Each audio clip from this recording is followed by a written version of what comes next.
tonight from Miami, Florida, and WGN Sports on My 50 brings you Chicago Cubs baseball. It's the rubber game inside Marlins Park. The Cubs and the Marlins wrapping up a 3-game weekday set.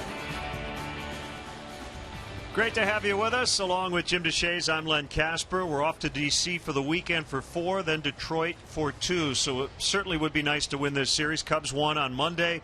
Marlins won last night. Giancarlo Stanton, another home run against the Cubs. Yeah, Giancarlo Stanton, he's not hitting for average this year, but the power's still there. He leads the major leagues in RBIs. Picked on a high fastball last night from Zach Roscoe and drove it out of here to right center field. You're not supposed to be able to get on top of that fastball like Stanton did, but he's had a lot of success against the Cubs, especially here in his home ballpark. And we'll take a look at the numbers for the Kingfish. 12 games here against the Cubs, 333 average, 6 home runs, and a 756 slugging average. And if the All-Star voting ended today, he would be in the starting lineup. Anthony Rizzo, third among National League first basemen. I know it's a crowded field, but man, he's putting up MVP numbers. Indeed he is. He's doing everything well, getting on base, hitting for power, he's getting hit by pitches.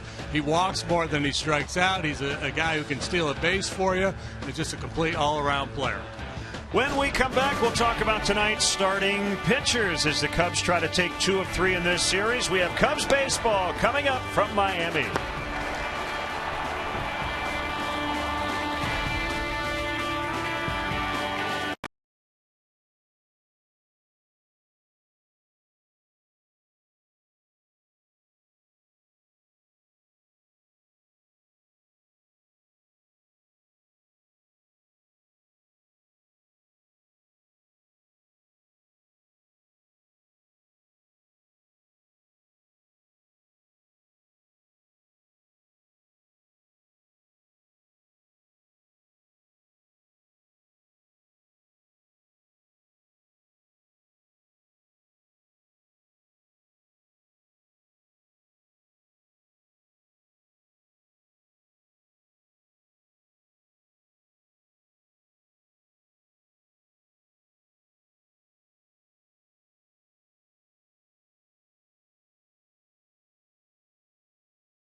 Matchup, couple of veterans tonight. John Lester, the Cubs ace, will go, and hoping to continue on in June what he did in the month of May. Yeah, he's been on a very nice roll. Really good last time out. Went 7 innings, allowed just 1 earned run. You take a look at the breakdown. April, a 6.23 ERA. Rough start for him, but he's really turned it on.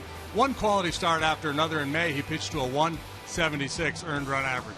It'll be 34-year-old right-hander Dan Herron. He's had to carry maybe a little extra of the load here with everybody else on the DL in the rotation. Ironically, he contemplated not coming to Florida when traded here. He thought about retiring. He's really enjoyed pitching here in South Florida. He's got a 145 in 5 home starts. Well, Joe Madden has said it before, 2 out of 3 ain't bad as the Cubs try to take this series here in Miami before heading off to Washington, D.C. We'll have Cubs baseball next.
Soler with a sprained left ankle suffered on Monday night trying to beat out a ground ball at first base.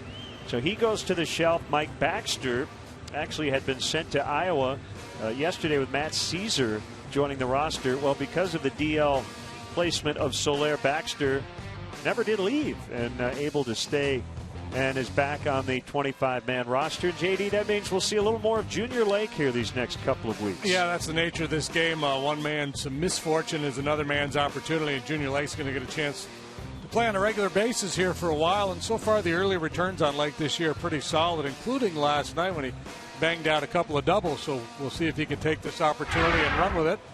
Should be fun to watch. And there is your National League Rookie of the Month for May. Kris Bryant's first full month in the major leagues. And he might win that award a couple of more times this year here in 2015. Yeah, and if you're a betting man, you'd have to make him favorite to be the Rookie of the Year. There's some other guys out there having very good rookie years, but Bryant, you know he's going to be in there every day. Good, steady performer. And tip the cap to Kris Bryant, picking up a little hardware, and I'm sure it's going to be a career full of hardware. Set the umpires for you. James Hoy will work the plate tonight. The crew chief, John Hirschbeck, is down at first. Bill Welke is at second, and Sam Holbrook over at third. And now a look at the Cubs batting order. It is brought to you by Southwest Airlines. Book your low fare now at Southwest.com. You get a great look at downtown Miami. Dexter Fowler, the center fielder, will lead it off. Kris Bryant, we just mentioned him. Anthony Rizzo from South Florida putting together an MVP-type campaign. Lake in right, batting in the cleanup spot. Starlin Castro's 900th career hit last night. Chris Coghlan, the former Marlin, in left. David Ross, back-to-back starts for him for the first time this season. John Lester, Addison Russell go 8 and 9. And we'll place the Marlins for you defensively. Ichiro is going to play left field tonight. He's got 10 Gold Gloves. To his credit, Ozuna's in center. Giancarlo Stanton will patrol right field. Third to first, Prado, Echevarria, Gordon, Baker. Boy, those guys in the middle, really, really slick, among the best in all of baseball. At short and second, Real Muto is the catcher. And on the mound tonight is veteran Dan Herron, 34 years of age. Seems like he should be older. He's been around a good long while. He's having a nice go of it here in Florida. 5-2 with a 3.03 earned run average through 10 starts. Pencil him in, 30-plus starts, double-digit wins year after year. He's done it 10 consecutive seasons. He's doing it a little differently these days than he did in his prime. He doesn't throw very hard at all. Fastball 86 to 88. He's got a cutter, a curve, and a split finger pitch. Well, a heron is a bird, and he began his career as a cardinal. And now he swims with the fishes. You know, and when he was a Dodger, he was a blue heron. That opportunity is gone now. It is, and we're underway. A strike called. Dexter Fowler.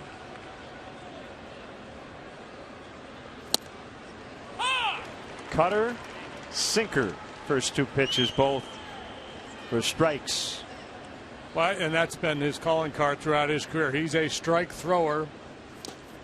Doesn't walk many. That's the curve. So 3 pitches, and they've all been different pitches in his arsenal. Mentioned his good start. 3.03 for the earned run average, the lowest since 2011. Back of third, that is Martin Prado, and he makes a catch.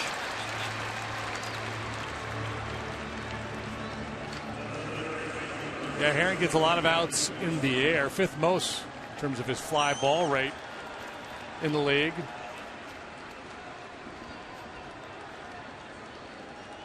Hasn't faced the Cubs a whole lot. 8th career start. Just his 4th since 2010. And here is Chris Bryant.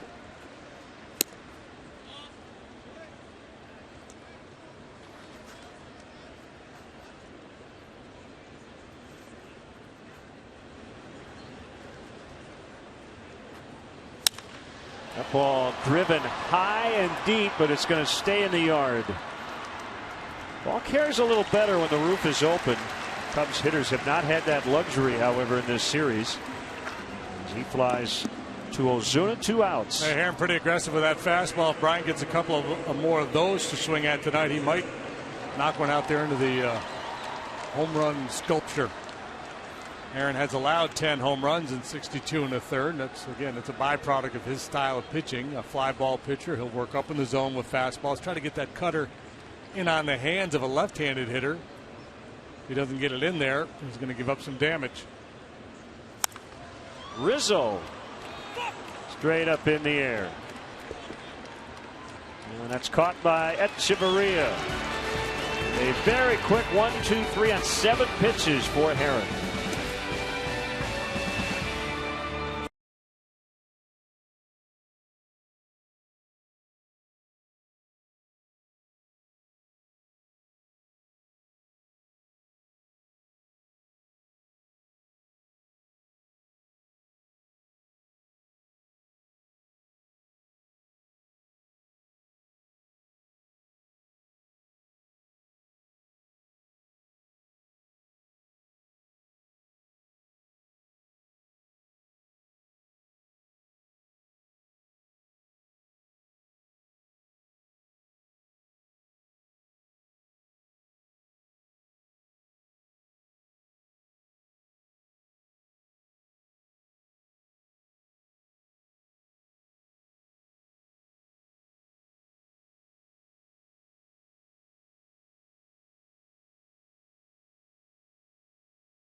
Their new manager, Dan Jennings. Gordon, Prado, Stanton at the top. Former Cub Jeff Baker with ridiculous numbers against John Lester. Ozuna had the big hit last night. Ichiro, you see, has faced Lester a lot in his career. Real Muto, Echeverria, and Herron, who can handle the bat, batting ninth.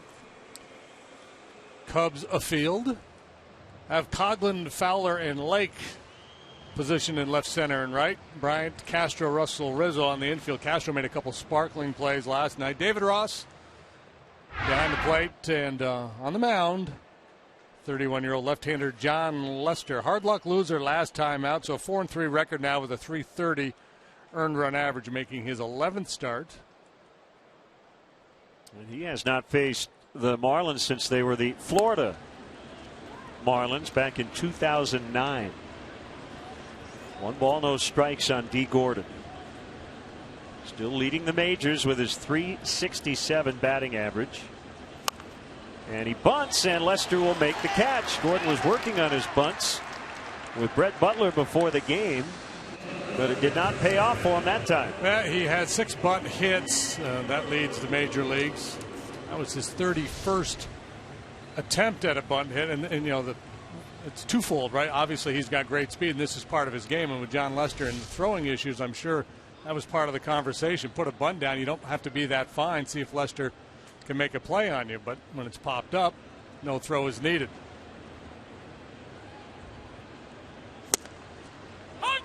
Martin Prado. Strike one. 3 for 7 in the series, 5 for 7 in his career against Lester.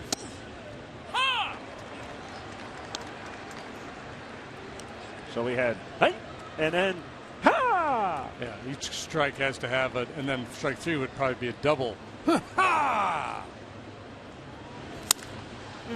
I was hoping for it. Castro out, Coghlan in. It'll be the shortstop to make the catch.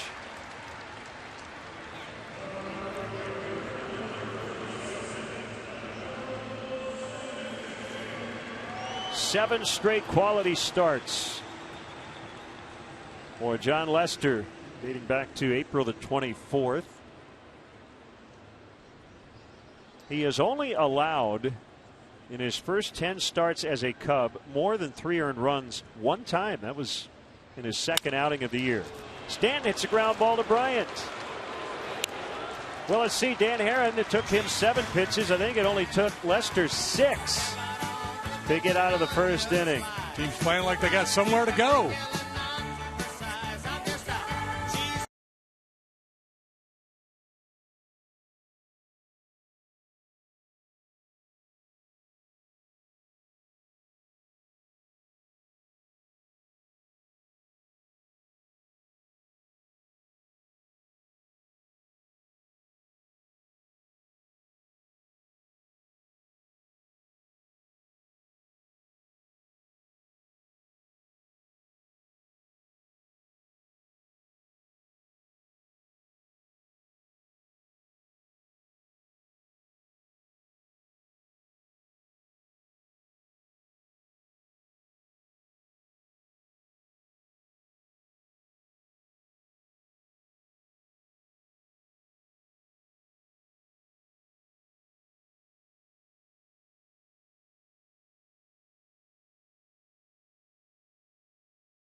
Cam, some pretty good defense up the middle in this series. Mazda, conviction, creativity, courage. This is the Mazda way. Yeah, been some real Three plays in the middle of the diamond. Castro had the one error the other night, but he's also made 2 or 3 outstanding plays, and we've seen great range from Gordon. Maria. Here's Castro going up the middle. This is a slick play here, boy. Easy to just face plant and not be able to make a play. Junior Lake, the cleanup man, bunts to third, and he is out on a dandy play by Martin Prado. We just showed you all the middle infielders. How about the corner infielder getting Lake? And Junior thought he was safe. I thought he was out, and if Joe Madden thought he was safe, he'll challenge it, but I don't think that's coming. First pitch, tries to drop the bunt down. Ooh. Yeah, it was awfully close. Pretty close.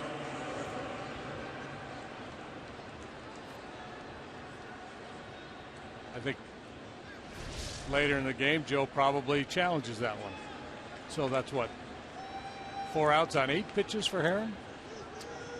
3 outs on 7 for Lester. Castro takes a strike. Became the youngest Cub last night to get to 900 career hits. Did it in his 790th career game.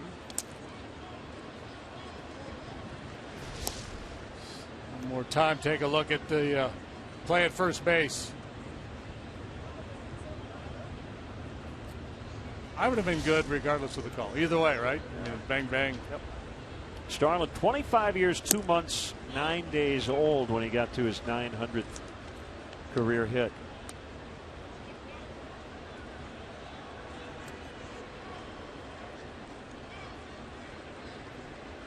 Heron with a 2-1, and it's outside to make it 3-1. You mentioned Heron, he had thought about retirement due to family reasons after he was traded to Miami from the Dodgers over the winter from Southern California, but he admitted, look, it's hard to walk away from the money. He's going to make $10 million this season.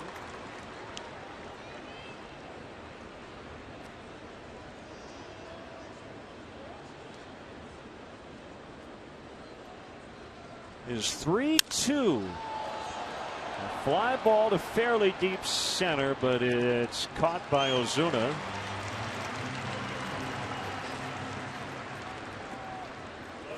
With 2 outs, it'll bring up Chris Coughlin. Yeah, he's been the one constant in their rotation. They've had all kinds of injuries to their starting staff. He's been able to take the ball every 5 days. We have seen a total of 20 pitches made and 8 outs have been recorded. These 2 guys working like they're double parked. Yeah, the hitters are working like they're double parked. They're up there hacking. And that's a challenge with a guy like Heron because he doesn't blow you away with his stuff. It's 86 to 88, so he looks very hittable from that visiting dugout. But you got to make sure you get a pitch you can do something with. That's his entire MO. Give you something just kind of out of your happy zone, get you to chase early. A roller to Gordon to end the inning. Haven't seen a base runner yet through an inning and a half.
here in the bottom of the second.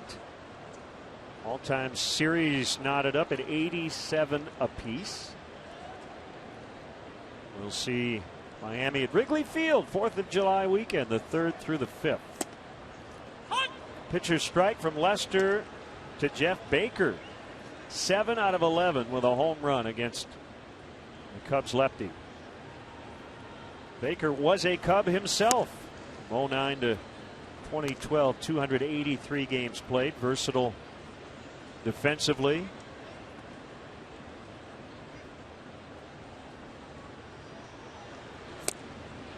Ooh. Skosh low, perhaps. David Ross asking that very question to James Hoy. Yeah, Baker first, second, and third. The corner outfield spots. We've seen time at all those positions in his big league career. A good AB off the bench. Lester 6'4", 240.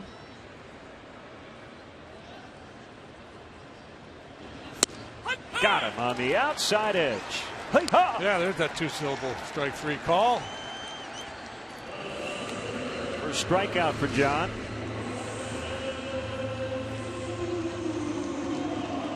Outside corner at 94 miles an hour. Lester will top out right around 94, 95. Doesn't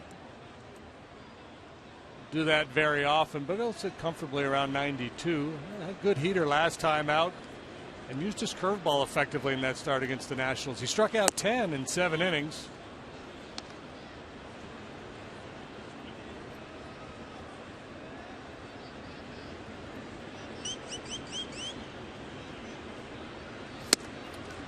Kyle Hendricks got oh so close to getting out of a bases loaded jam in the 5th inning last night with a 2-1 lead, and then with 2 outs it was Ozuna to clear the bases on a double. It gave Miami a lead that it would not relinquish in a 5-2 victory. Yeah, I thought he really pitched well. I think he had some bad breaks, and obviously one big swing of the bat by Ozuna. All 4 of their runs came with 2 outs. Echeverria had a big 2-out double, and then Ozuna with the real big one. 3-1 the count.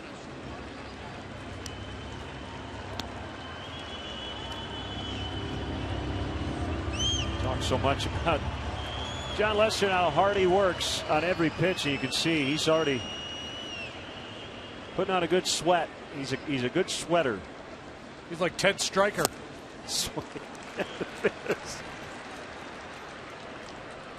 I don't think it's a nervous sweat, though. No. He's in control of the plane.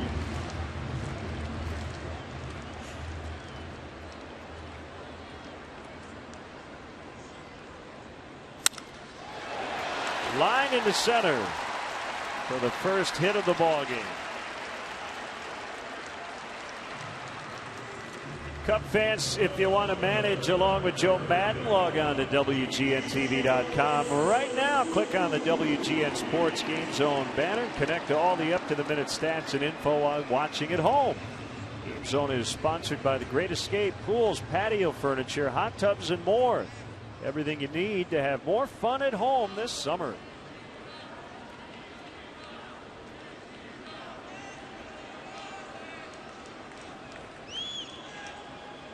Ichiro.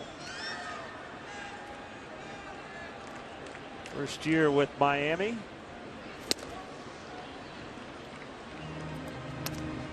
Surefire. And I would imagine first ballot Hall of Famer, 41 years old. An All-Star every year from 2001 to 2010.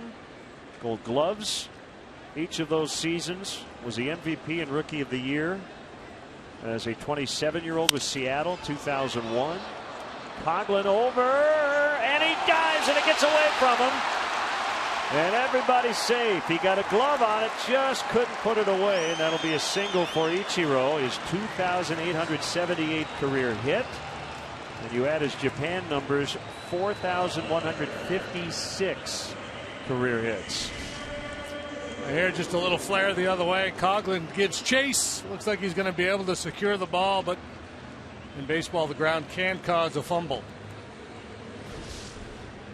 A solid line drive single, followed by the little bloop, and Lester's got a little bit of a predicament here.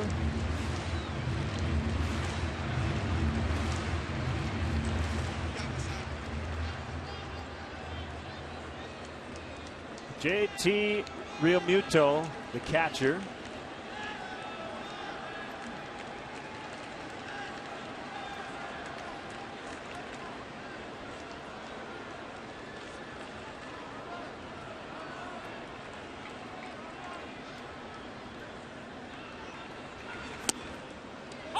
And he takes a strike.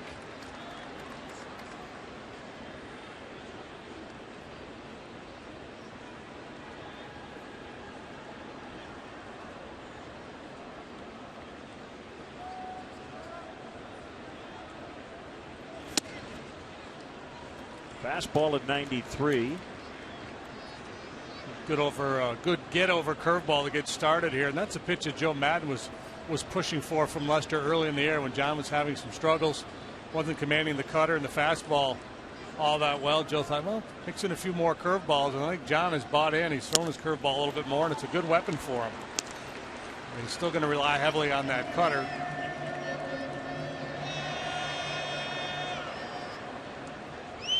Lester's been an American League All-Star 3 times.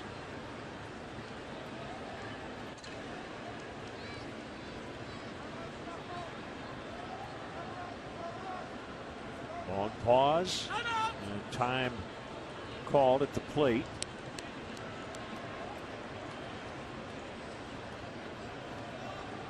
One of 2 World Series championship teams with Boston, 07 and 13.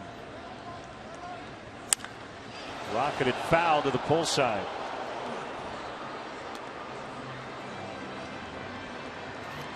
Now, when John makes his pitch with a cutter, there's not much a hitter can do if he chases. If he offers at it, he's just going to yank it foul, as Realmuto did. If he leaves it out over the plate, that's where he's going to run into trouble. But if he's able to bury it in under the hands, you can get some swings and misses, or ball will get jerked foul, but usually no damage if he gets it in there. Oh my! He wanted it badly. Yeah, a couple now. He's thought he had one, was down just a little bit. This one maybe off the outside corner, but that's good execution after the cutter in. Fastball shooting for that outside corner and just off.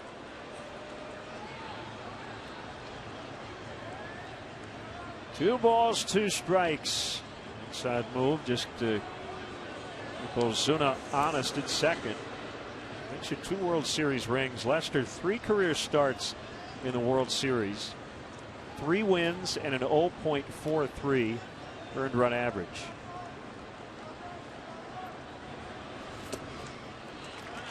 When you invest the kind of money the Cubs did in a player, you want a really talented guy, a guy with experience, a guy who's been through the fires, and you want a guy who's very serious about his profession. So John Lester checks all the boxes.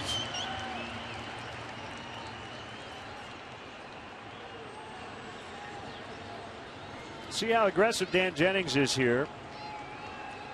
If he'll send these runners. They are not going, and a base hit into the left field corner.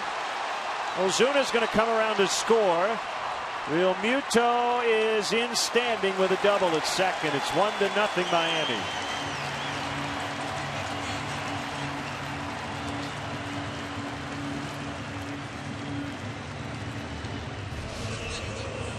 Well, let's see where he goes here. He tries that cut fastball, and that's exactly what I was talking about. When it stays on the plate, they can do some damage with it. But it was 3-2. Lester felt like he had to throw a strike with it, and Realmuto was right on it. So second and third with 1 out, and it's Echeverria, the shortstop. Bryant and Rizzo are going to play in, but they're going to play back up the middle. That could change depending on the count. If Lester gets ahead here, Joe might move everybody in. We'll see. Foul strike.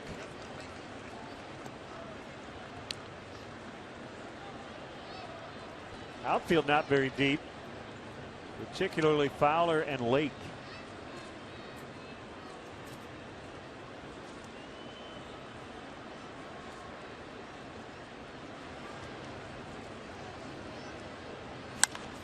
Bounce towards center.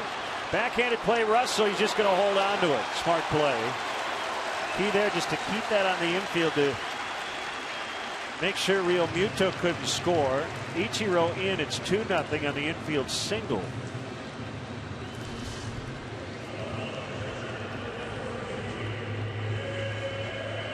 A good decision here by Russell. There was no play to be made. And here comes Dan Herron, and as Len mentioned, he can handle the bat. 208 in his career. Normally this would be the safety squeeze play with runners at first and third for the pitcher. And already squaring. Knocked down by Ross. So I'm reading this book on Billy Martin. Fascinating book, really a good book.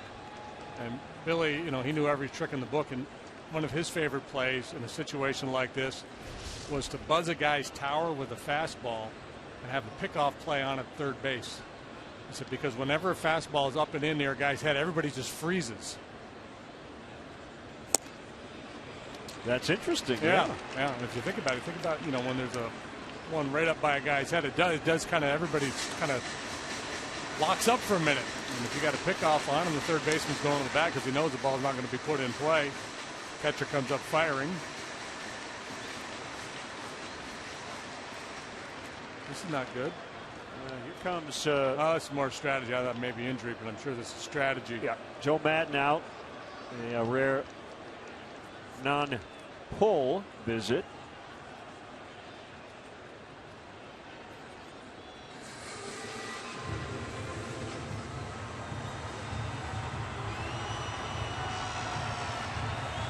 You know what he just told him? Throw it up and in and pick him you know, off Billy third. Martin used to. Yeah.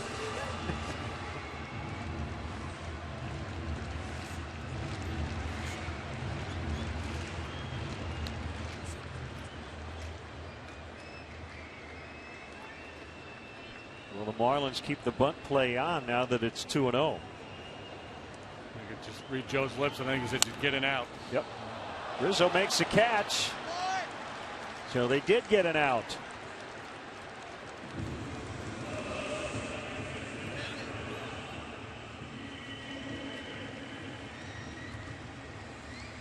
You can see the wheels spinning. I think Anthony thought about trying to let that ball drop, but you really can't when it's essentially lined right at you. If it's popped up, that's one thing. That infielder's moving all over the place. Yeah, you got to catch it.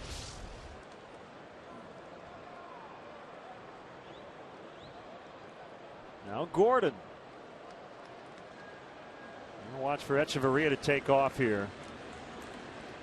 He's not running, and the pitch is outside for a ball. See how aggressive the Marlins will be at first base against Lester. I would think, failing to get that bunt down, he would be running real soon.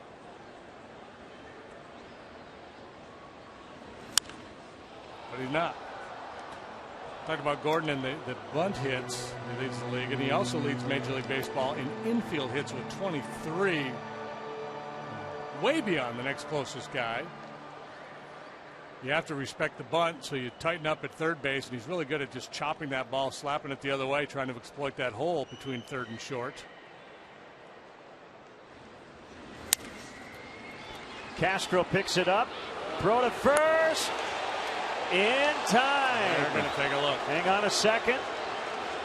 He's starting a little cavalier with that one. With Gordon down the line, it changes the math a little bit. So the Cubs are being told not to go into the dugout just yet. See if the Marlins want to challenge, and this could be a big play if they do challenge, because a run would have scored had he been called safe.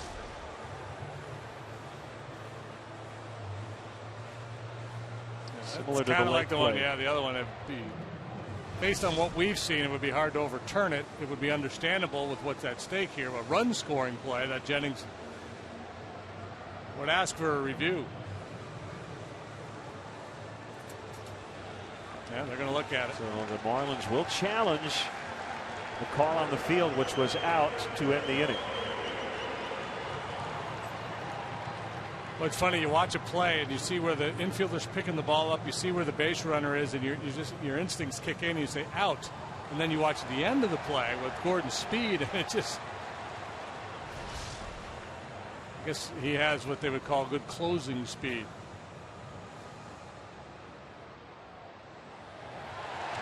I think they're going to get this one overturned.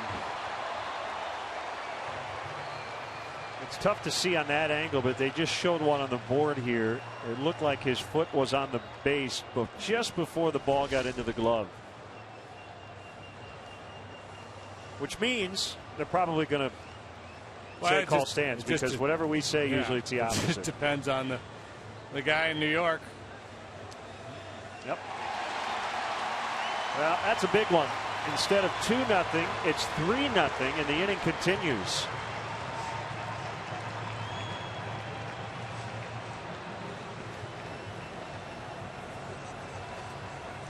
And the Marlins will keep their challenge. Gordon gets his 15th RBI as a result.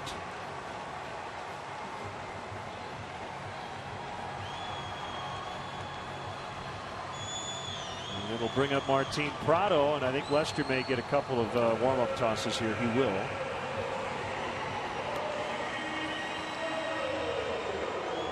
You just, if you're an infielder with D. Gordon going down the line, you have to make the play with a little more urgency than you do with just about anybody else in the game.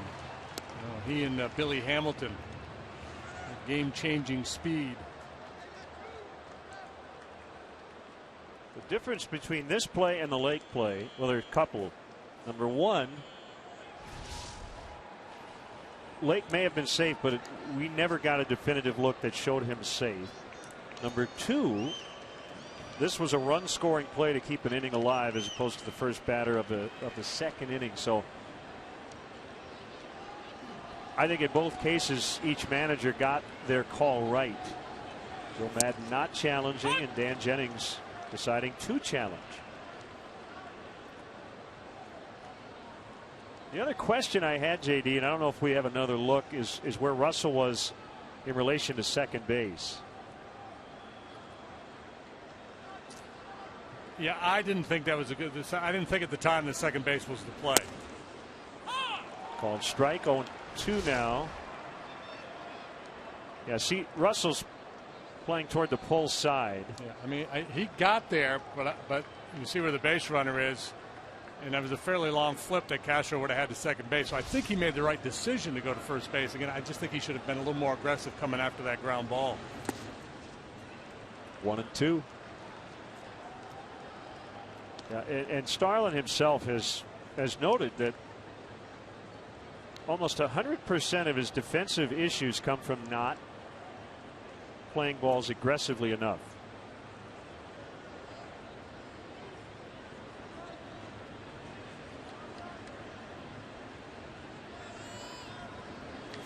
Outside, 2-2.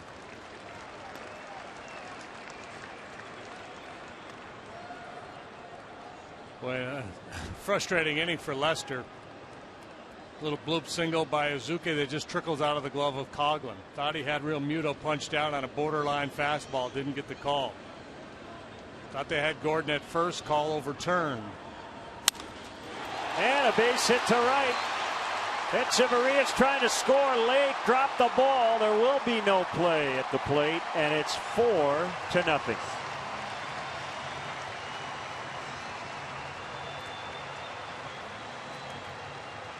I'm assuming no error, since Echeverria was going to try to score anyway, but the ball got away from Lake in right.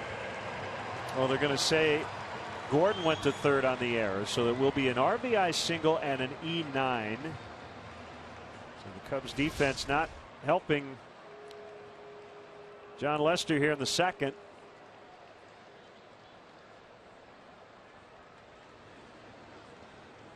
Oh, and by the way, here's Giancarlo Stanton, swing and a miss.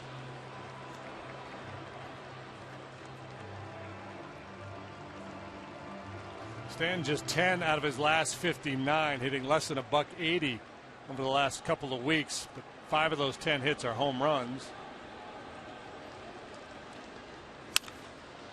Bounce to Bryant. He'll throw to Russell at second, and the inning finally comes to an end. But they sent all 9 to the plate. It's 4-0.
Chicago Cubs baseball is brought to you by Budweiser, still brewed the hard way. This Bud's for you. Love to get your Cubs selfies at hashtag WGN Cubs. We may use it in our fan cam segment a little bit later on tonight. So a lot of work to do, trailing 4-0. Good news is there's a lot of baseball left. Aaron's not going to beat himself. He doesn't walk people. You're going to have to string some hits together, knock one out of the ballpark. 1-1, fouled back.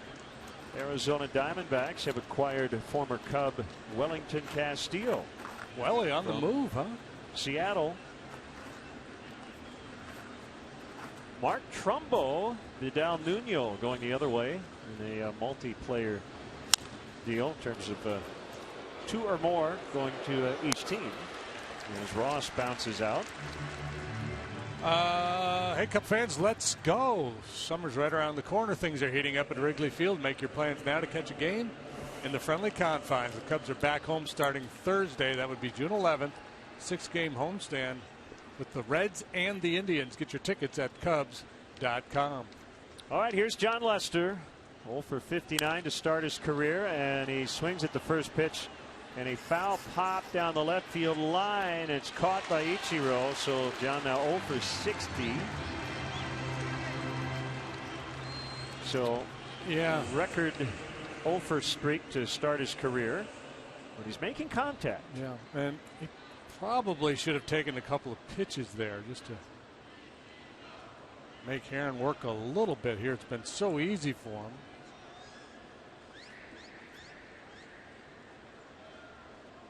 Addison Russell.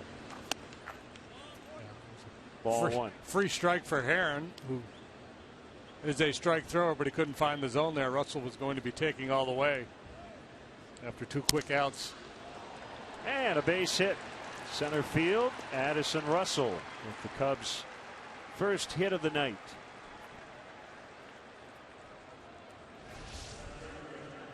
Little cutter, gets him down off the end of the bat. Russell able to push it out into shallow center. Fowler starting to show signs here. A nice night last night. Hit the ball hard 3 times. Had a couple of knocks. 3 for 9 with a walk and 3 runs in the set. He bounces one to D. Gordon. So 25 pitches for Herron through 3 innings. He's got a 4-0 lead.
Second inning, they bat here in the 3rd against John Lester. The guy who started that inning with actually a strikeout was Jeff Baker. And Lester can't get it. Bryant will on the bare hand for the out.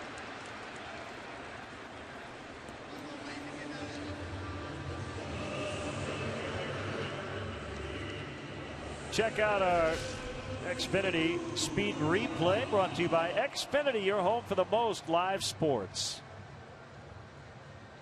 A nice job by Bryant. It looked like initially he didn't get a great grip on that ball, but he made a quick adjustment, snapped it over there, and got Baker.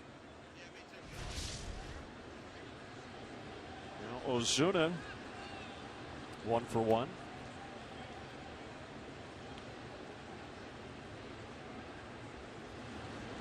Chris Bryant played left field last night. Joe Madden today talking about his conversation with Bryant yesterday about playing left field. He said, never batted an eye. Sure, okay, I can do that. No problem.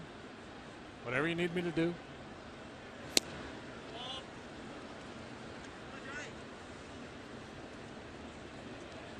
I got to get the quote correct. It was Yogi-like. Blown away. Let's see. Left field is just like right, but on the other side. It was Chris's. Yeah. Chris Bryant's quote. Yeah. Keep it simple. Ball 4. I thought that was a good pitch, and Joe Madden is voicing his displeasure with James Hoy. Cub fans, make sure you check out Len and JD's baseball blog at WGNTV.com. The blog is sponsored by Jeff Vukovich, your nationwide insurance agent serving the area for 37 years. To join the nation, contact Jeff at jeffvuk.com. Nationwide is on your side.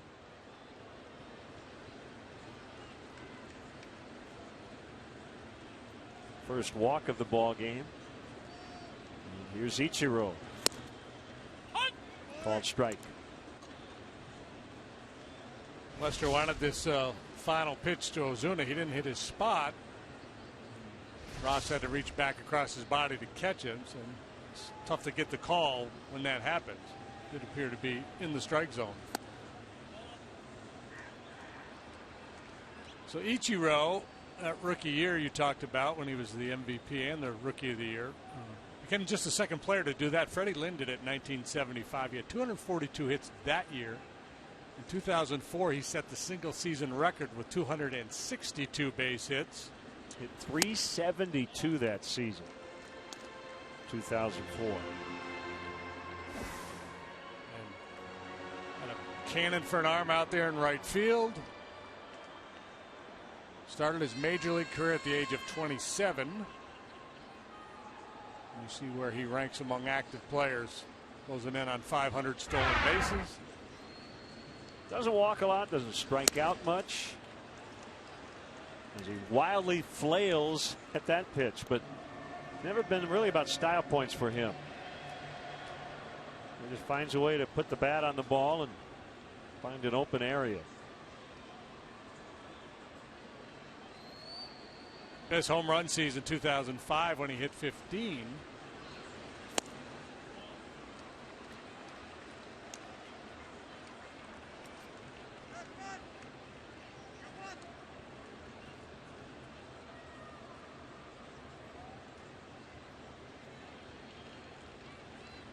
Every day in the lineup days are certainly over, but they've been real happy with Ichiro. Hitting 284 coming into tonight. Talking to people around here, he really enjoys being at the ballpark with his teammates every day, and they think he might want to come back next year. 41 years of age, but he's obviously in great shape.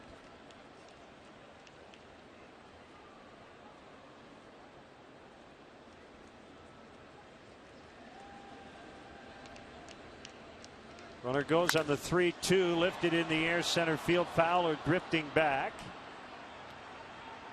And Ozuna will head back to the bag. It's funny, Ichiro, you know, we talk a lot about the Gold Glove and how it kind of follows offensive performance. Not supposed to, but it tends to. The first year as a major leaguer that he did not hit 300 or better and did not have 200 hits or more was 2011, and that's the first year he didn't win a Gold Glove. Right. Yep.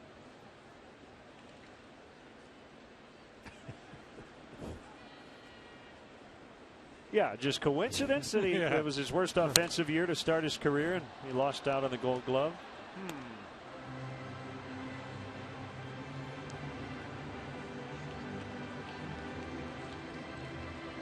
Well, I like the fact that they have added a statistical component to the Gold Glove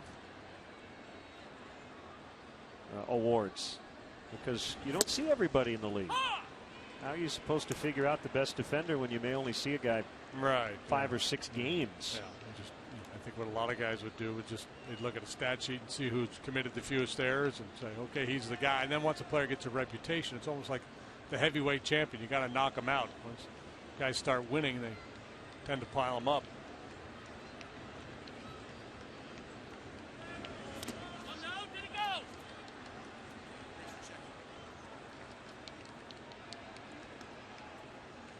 So should we assume Wellington Castillo was acquired to play every day now with Gosawish out? Tore an ACL, right? It's funny because when the Cubs made the deal for Montero, I thought for sure that ultimately these two teams would match up and Castillo would end up in Arizona.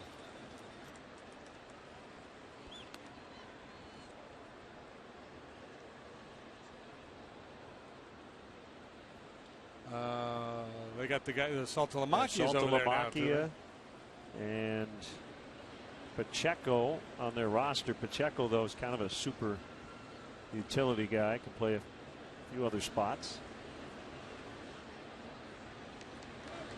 1-2 with a runner moving. Castro will have to throw to first. And he gets Real Muto, and that will end the inning. On to the fourth. It's 4-0 Marlins in the rubber game.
Lead the Cubs. Visit the Cubs Authentics auction page every week for your chance to own one-of-a-kind game-used Cubs items. This week's auction includes the Chicago Whales 1915 throwback jerseys. Go to Cubs.com/authentics before Sunday night at 8 to place your bid. Cubs have had nothing going here in the early going against Dan Herron. 10 batters in, they have one hit. That was a 2-out single by Addison Russell in the third. 0-2 on Bryant.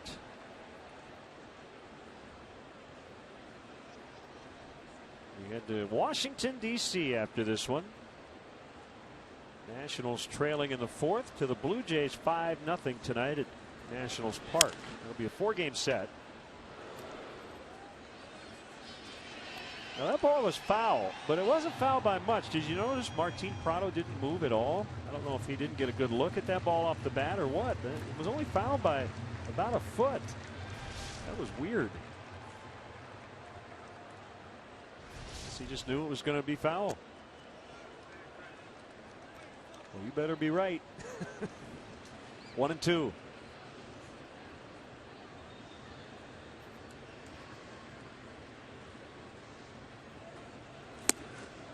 It seems to hang in the middle of that delivery, doesn't he? Yeah, he gets that balance point.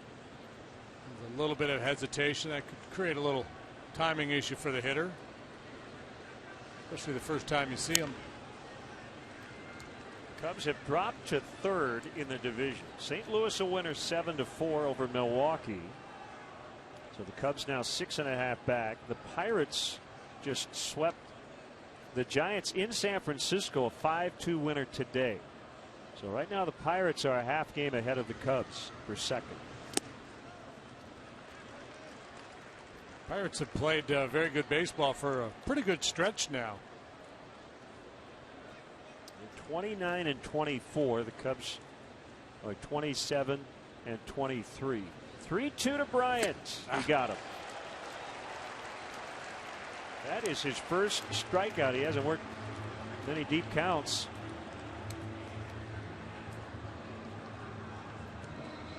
So the Cardinals just continue to plug away. 35-18. Lackey over Nelson today. Liriano beat Hudson in San Francisco.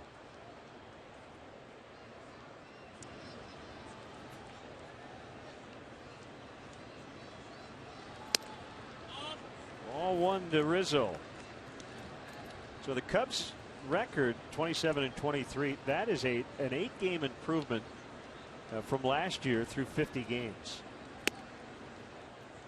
Looking at the numbers, the offense a little bit better. The ERA slightly worse, believe it or not, through 50 games this year than it was last year. Cubs winning a lot of close games. That helps. 14-10 in one-run affairs. Yeah, actually have a negative run differential. So they kind of played above expectations.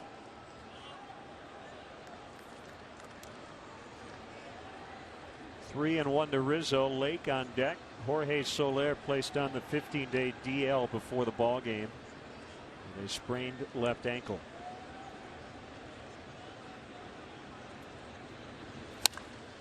Drilled to deep right, but he pulled it way foul.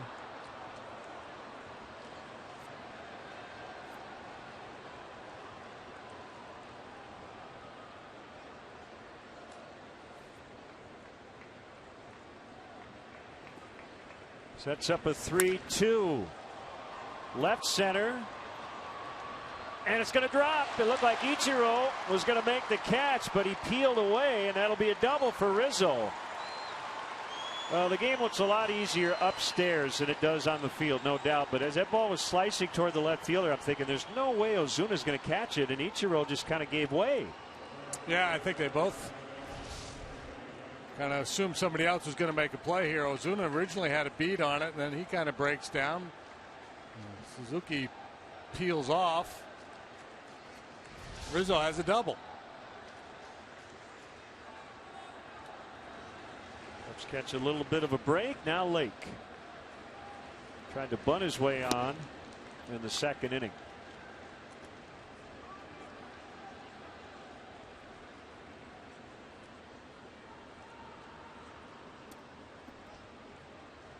Cubs trying to chip away here to 4-run deficit.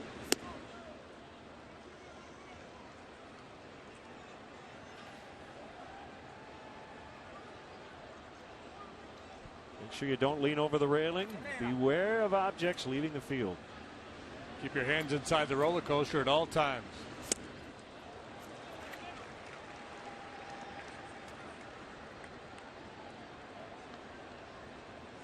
And don't forget to pass through the gift shop on your way out.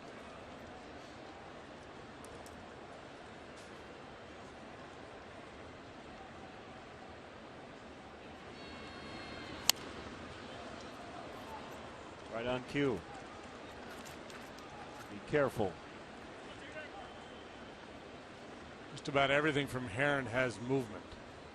Everything certainly has purpose. He really knows how to pitch. He has to survive with the subpar velocity. But good movement on the cutter tonight. Moving the ball in and out. Good take by Junior. Castro next. 3 balls and 2 strikes.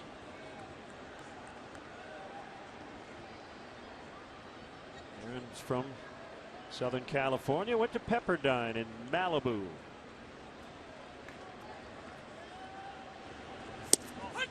Called strike 3. Junior thought it was ball 4.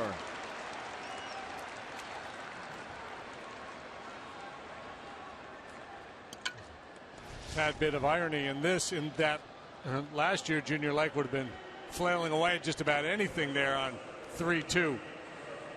This time he thought he had worked the walk, but it looked like a pretty good pitch.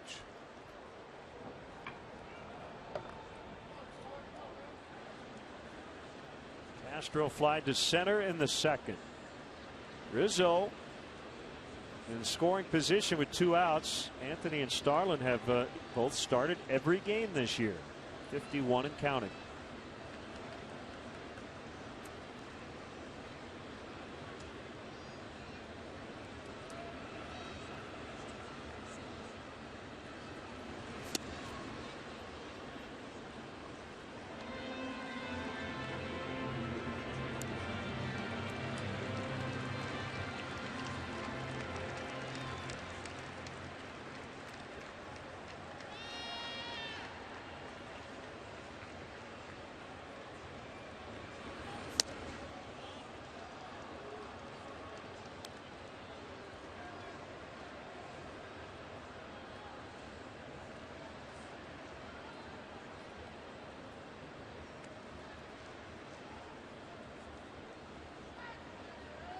A line drive to right center would work just fine. Whoop. That hit him. He got clipped.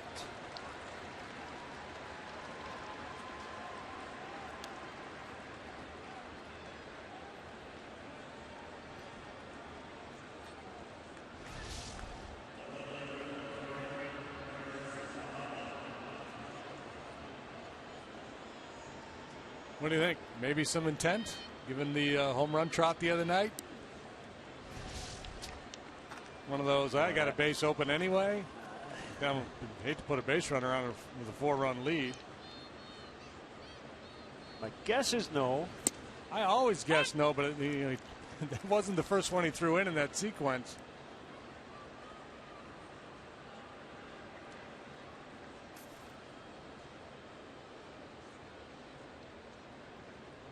Probably not.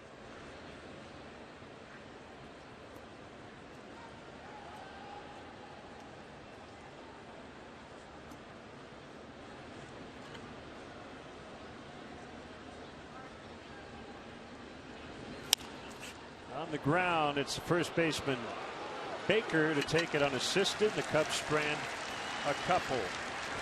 Bottom 4-zip Marlins.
Cubby Pride with Cubs checking and an official Cubs MasterCard debit card only available at your local Wintrust Community Bank.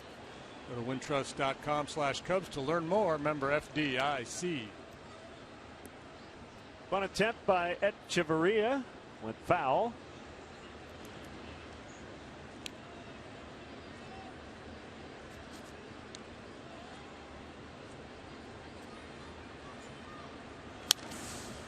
Swinging away and fouling on the screen. 0-2.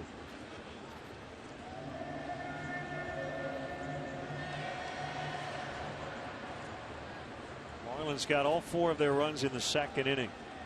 So this will snap the quality start streak of John Lester at 7. As all 4 runs were earned. If not deserved, they were earned, right? Right. Yep. Good way to put it. Well, they've got that newfangled stat in Baseball Prospectus, deserved run average, right? Yeah, I haven't really dug into that one, but I remember when they first came out with it, we were chatting about it.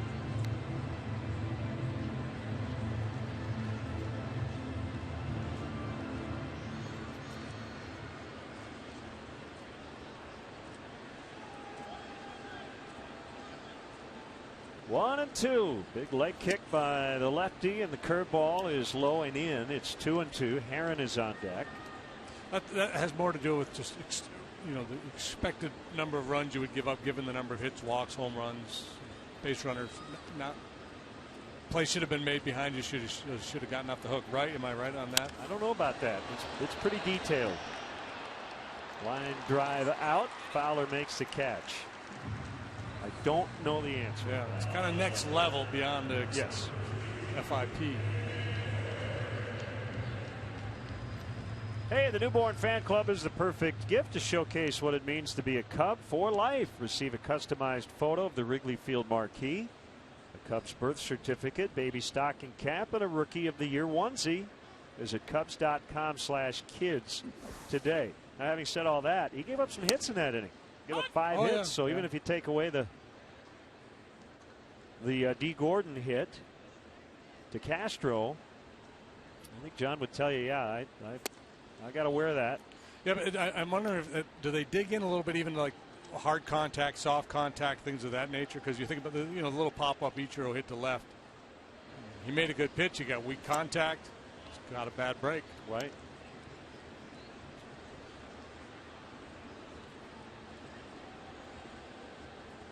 Two and one on Herron.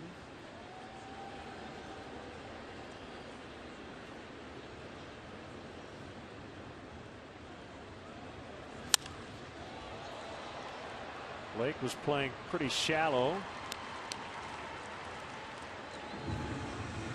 2 outs. Let's see.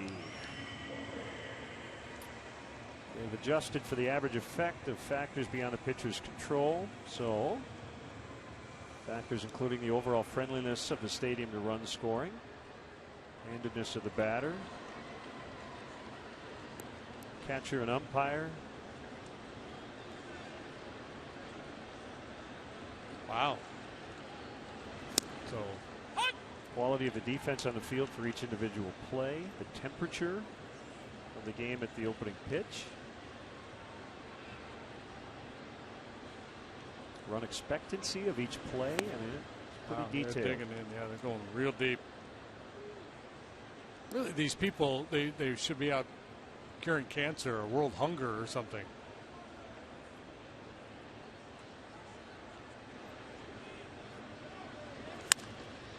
Yeah, this should kind of be their spare time hobby. It's a really got a better way to do ERA. Yeah. Well, I'm glad we've got them. It makes it very interesting. We're getting more and more information every year. Better feel for the numbers and what they mean.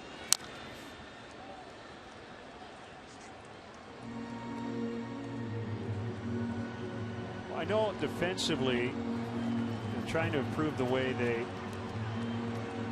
do some of the quantitative stuff. The shifting, I think, is changing some of that because you have certain quadrants on the field, which it can really skew the numbers, right? If you say this is the shortstop's area, but he's playing far left or right of that, depending on a batter, right, and a ball gets through or a play is made, called strike 3, it could definitely affect that stuff. 4-0 Miami.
third bank, the Curious Bank.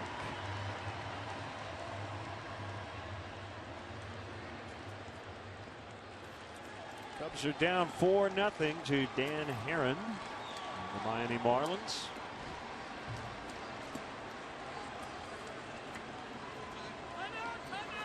Timeout, timeout. You got it. James Hoy, home plate umpire tonight. David Ross, back-to-back starts, first time this season for him. He was in there last night, catching John Lester as per usual this evening. Lester on deck, then Russell.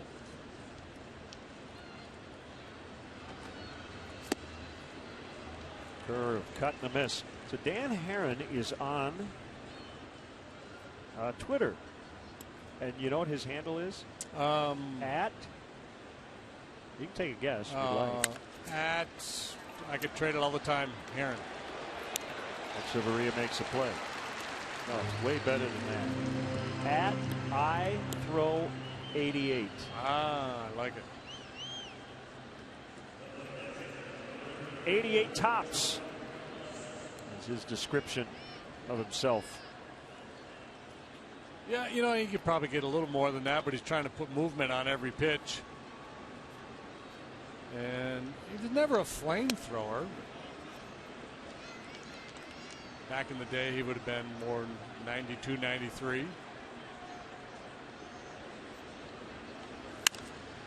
Can understand his desire to stay put. He has moved around a lot. A couple years in St. Louis, 3 in Oakland, 2 in Arizona, 2.5 in Arizona, then Angels for 2.5, 1 in Washington, last year a Dodger, now a Marlin. Backdoor curve missed. 2-1. Lester fouled out to left his first time up. In the air, center field, and caught.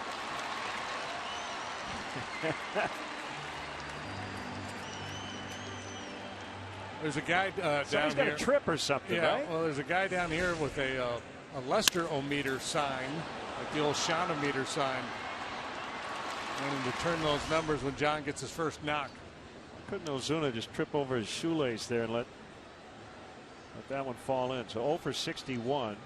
By the way, the most at bats without a hit in a season is 70. Bob Buell split the 62 season between the Milwaukee Braves and the Chicago Cubs.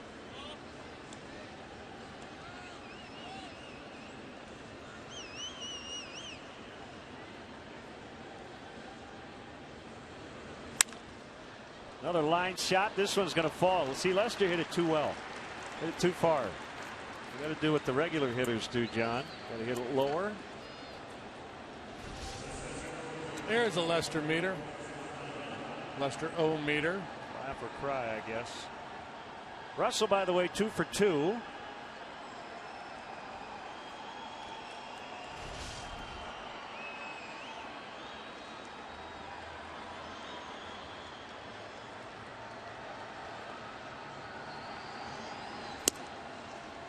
Strike called on Fowler.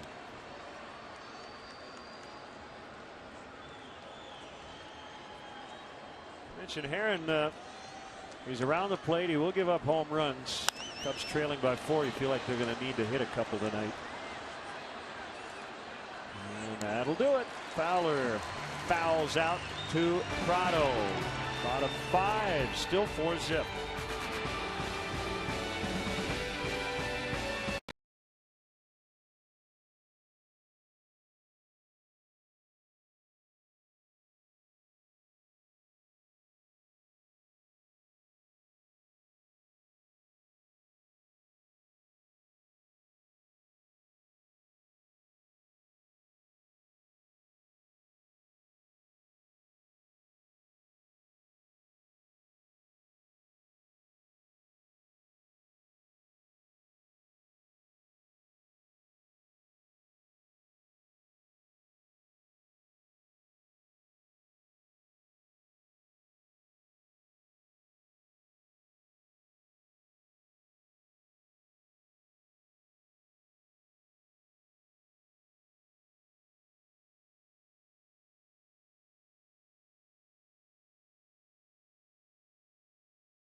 Prado leading off here in the home fifth.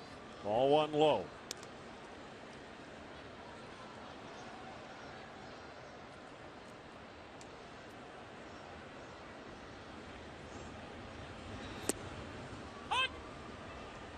Remember that start Kyle Loesch had last year against the Cubs in Milwaukee?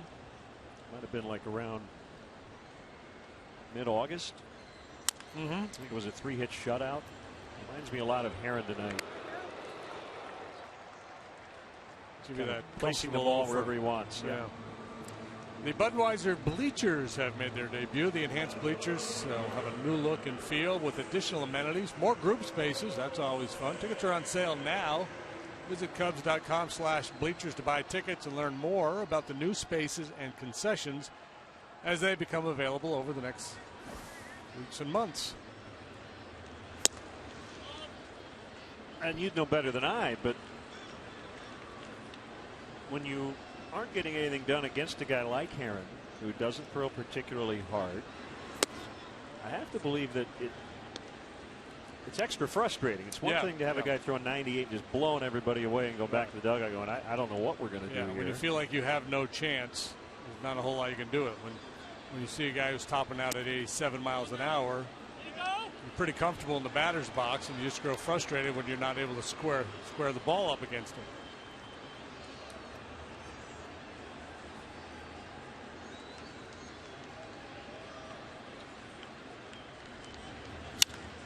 Stanton with a towering blast deep to left center. Coughlin is back to the wall. It's gone. A home run.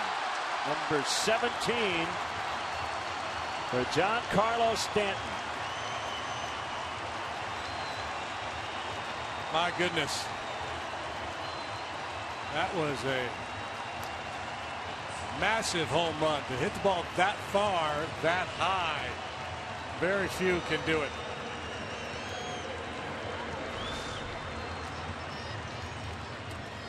Just about anybody else, when you see the trajectory, you say, well, that's not going to leave the ballpark. With Stanton, you start to, you kind of assume that it is going to leave the ballpark.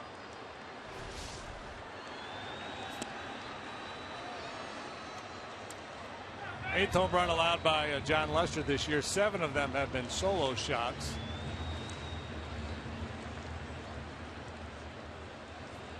Seventh homer for Stanton against the Cubs in this yard in just 13 games. 6 consecutive games with a home run allowed by John Lester. I said all but one of them solo shots. Usually that doesn't beat you.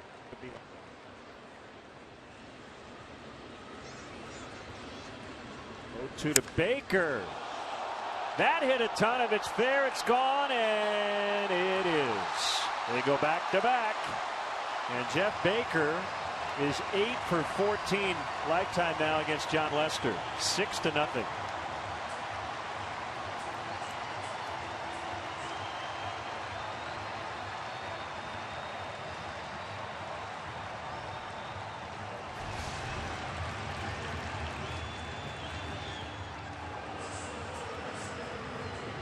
Baker obviously sees the ball very well against Lester.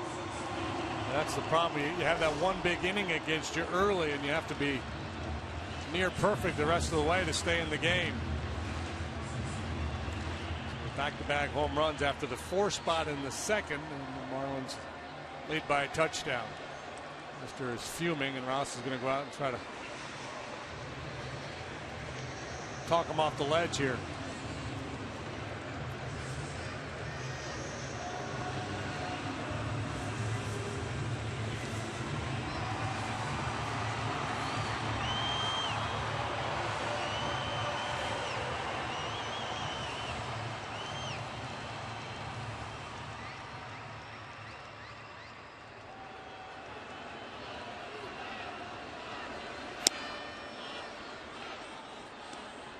All one on Ozuna. Single and a walk and a run tonight. Game-winning hit last night.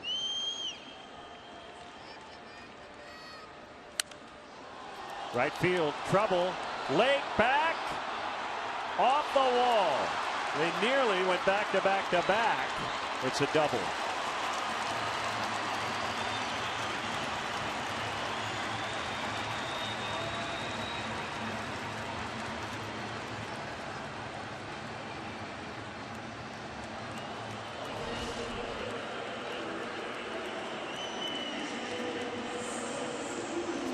Chris Bosio.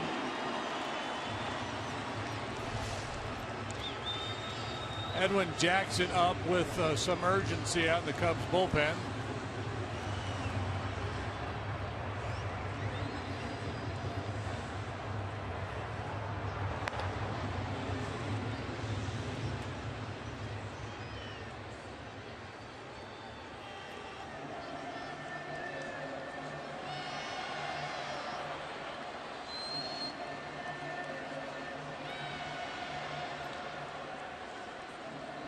Earlier, Lester had that one bad start against the Reds, his second outing of the season, but had not allowed more than 3 earned runs since till tonight.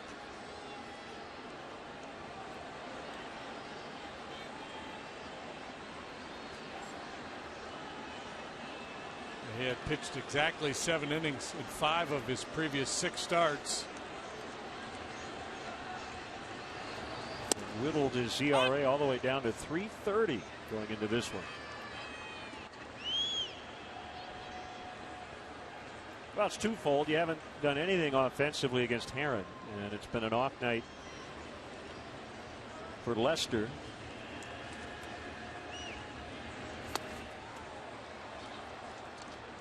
Oh, and 2 on Ichiro.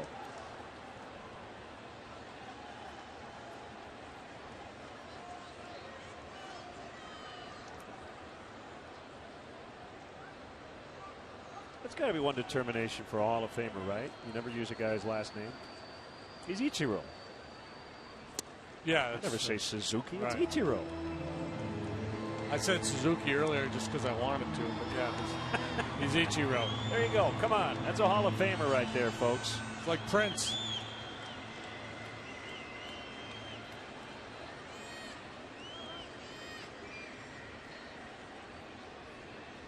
The 1-2 is outside. Ichiro. Doesn't matter to him whether you're right-handed or left-handed. He's always going to get his hits.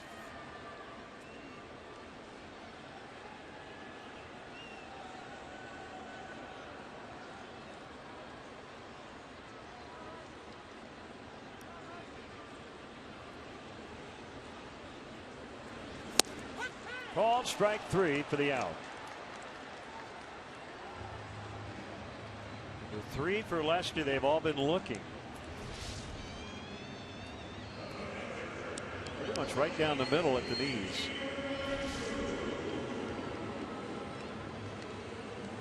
See the perspiration ready to drip off the bill of the cap. Earlier he had taken the rosin bag to the bill of the cap.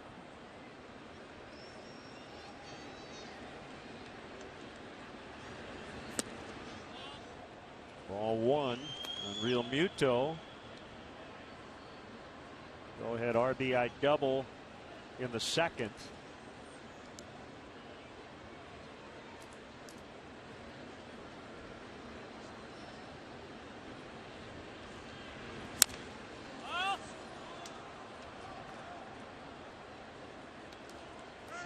Cubs are 4-6 over their last 10 ball games, basically treading water for the last couple weeks or so. Pitching has really, keep the water analogy going, kept them afloat. The offense has really sputtered here.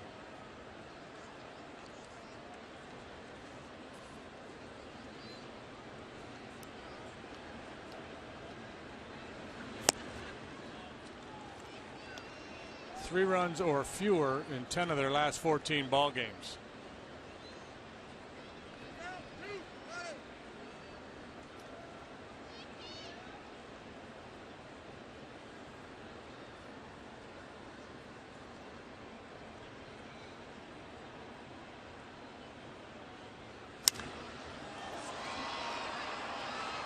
Back out of play. Pitch count really building, nearing 100 on the night. We're only in the 5th inning. You see that 35 pitch second in which he faced 9 batters.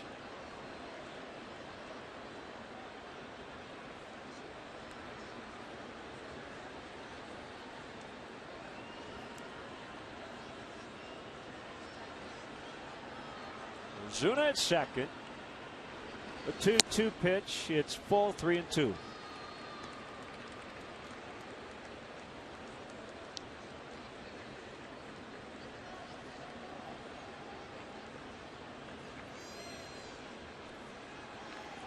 Jackson's should be ready to go.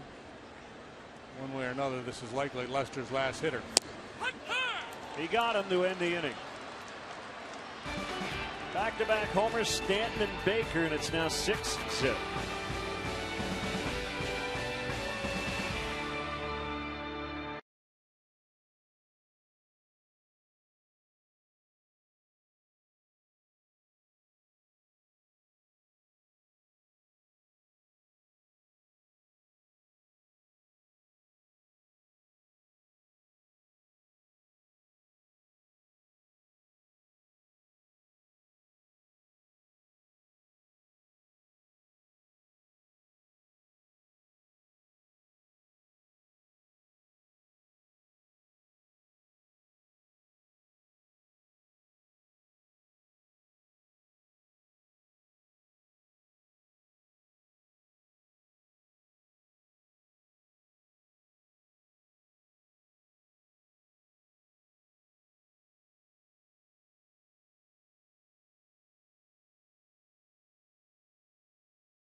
For your chance to win 6 meals from the Simple 6 menu at Subway. Subway, eat fresh. Message and data rates may apply.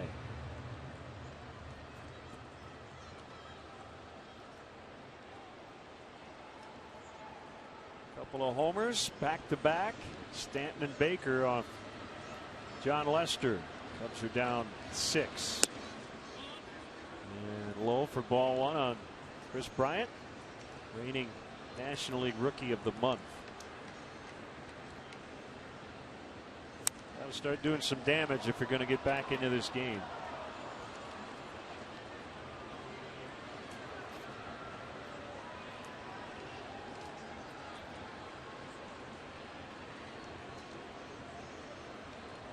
One. Bounding ball to the shortstop, Echeverria, and he got him. Options for getting to Wrigley Field. The Cubs suggest the use of public transportation. If you ride your bike, use the Cubs courtesy bike check. And if you drive, the Cubs provide free parking and shuttle service on night and weekend games. That's located at 3900 North Rockwell. For details, visit Cubs.com.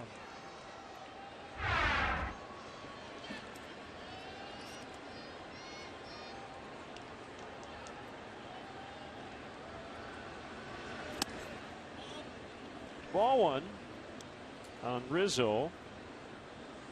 Perrin, one of 7 current pitchers, have an active streak of at least 10 seasons with at least 10 wins.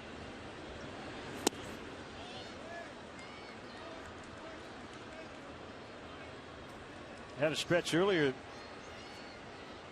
this year in May of 4 straight starts without a walk, tied the club record set by Kevin Brown back in '96.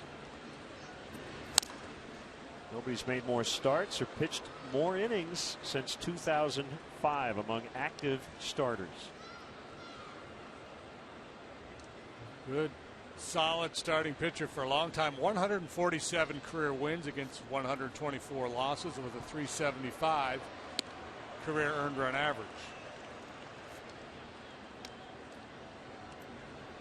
Second round pick of the Cardinals. Traded to Oakland in the Mark Mulder deal. Traded to Arizona in the Carlos Gonzalez deal. Traded to the Angels in the Patrick Corbin, Joe Saunders deal. $10 million deal here plus an option. Wouldn't be surprised to see him traded this year. He had his druthers. I'd imagine he'd like to go back to Southern California. Yep. Came over in December with D. Gordon, Miguel Rojas, and Cash. As Rizzo draws the walk. We have our minor league player and pitcher of the month for May in the Cubs organization. It is Kyle Schwarber to Double-A Tennessee, and Ryan Williams, who got promoted, and in his Double-A debut he was pitching for South Bend. He got promoted to Tennessee and he got the win today. Kyle Schwarber had a big day as well for the Smokies. 3 hits and 3 RBIs in a 6-3 win at Chattanooga.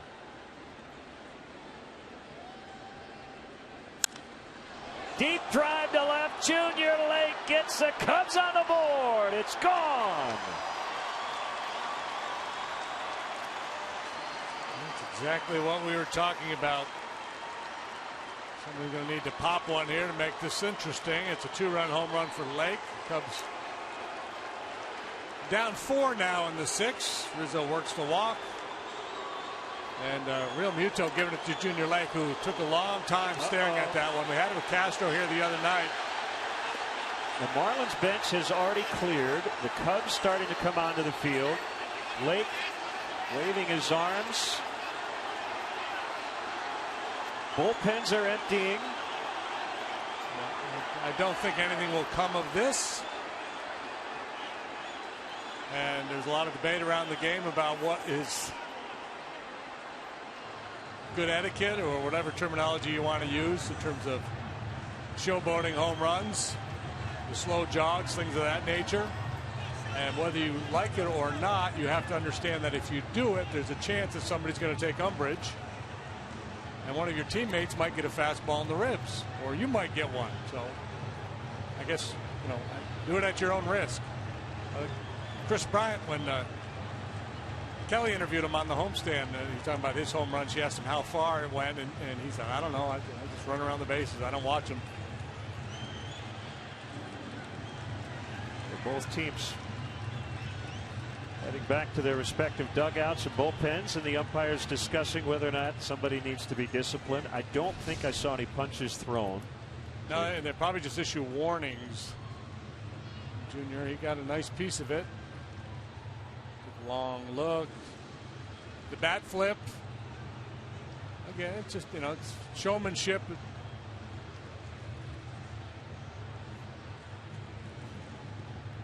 Aaron was watching him run down the first base line. He wasn't real thrilled with it, and Real Muto had something to say to him when he came home. He's hearing it from the Marlins dugout as well.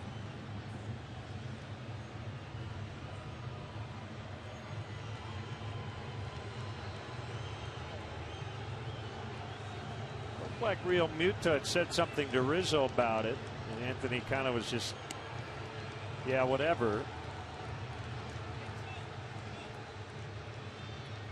I think the other thing too, JD, you know, obviously the adrenaline is flowing, especially a guy who hits a home run, and he's probably not in the mood to ignore it, right?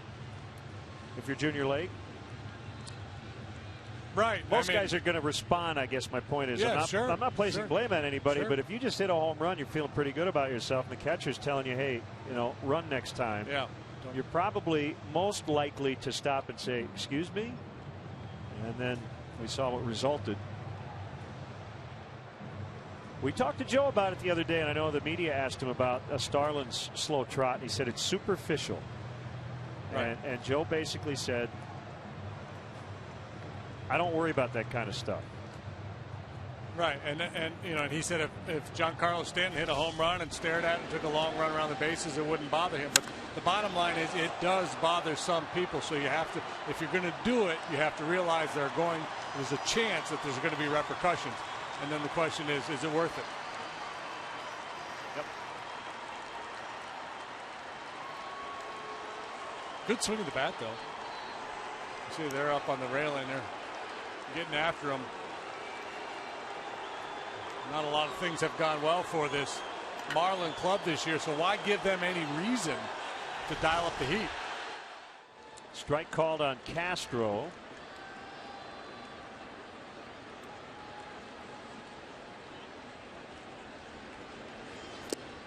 In the dirt, 1-1.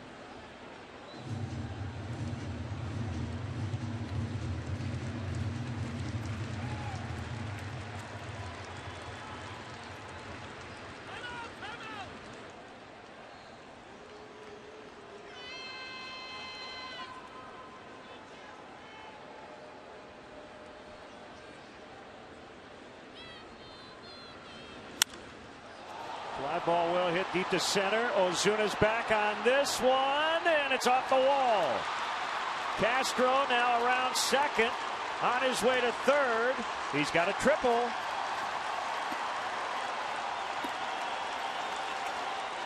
A walk, a homer, a triple as the Cubs try to come back.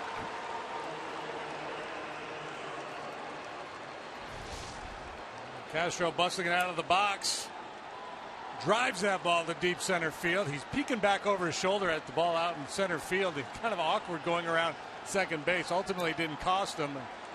It's a habit. It's been very hard for him to break. You just pick up your third base coach. But he's there 90 feet away with just one out.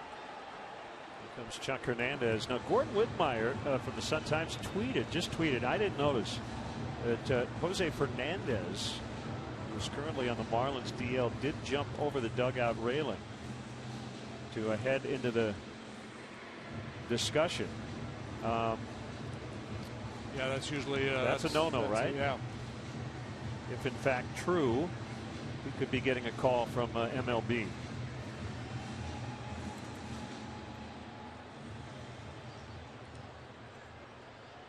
Yeah, I don't know if that carries a suspension or just a fine, but it's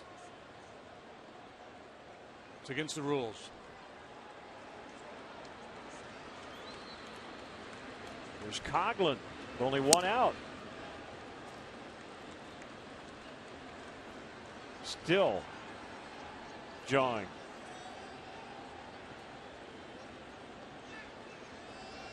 That's Fernandez and late. And then Junior saying, let's meet. We'll meet in the tunnel. And Anthony's going to go kind of sit down. Let's play ball. Well, I'm going to tell you one thing right now. If I'm Dan Jennings and I have any idea what's going on, I'm telling my star ace pitcher on the DL to stop it, because I think the last thing he wants is for Jose Fernandez to get in a fight. He's coming back from reconstructive surgery.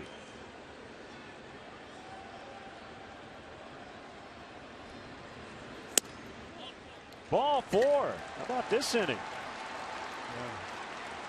Aaron a little frustrated with the home plate umpire James Hoy. He thought that was a better pitch. But, maybe the emotion of the situation getting the best of him as well.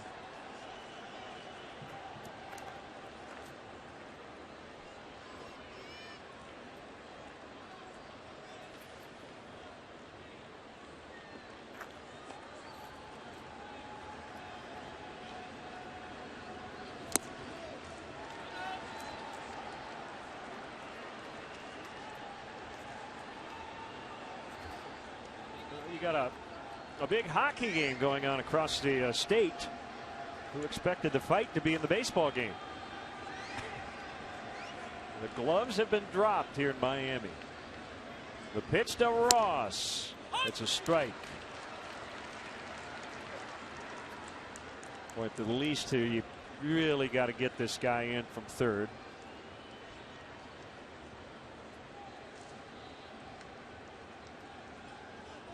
Coughlin off the bag and able to just get back. Ooh. Yeah. Trying to time his jump, broke a little too early, realized that it was able to scramble back.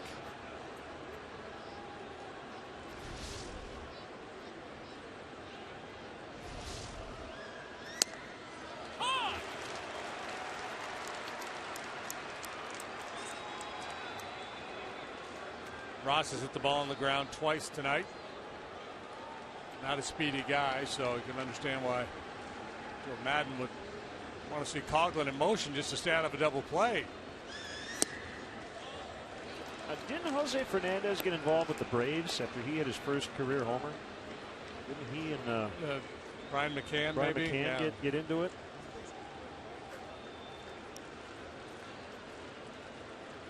Yeah, the whole unwritten rule thing kind of is funny.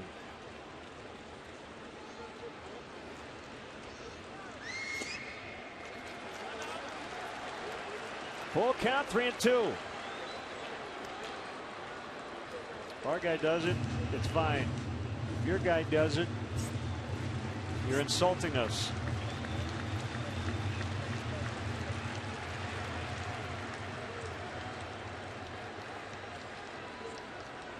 See if Coughlin's on the move here.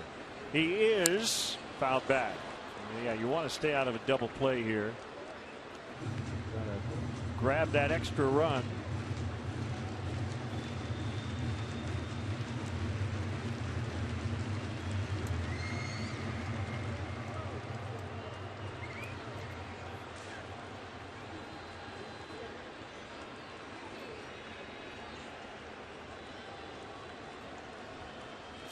Swing and a miss. Big strikeout for Herron.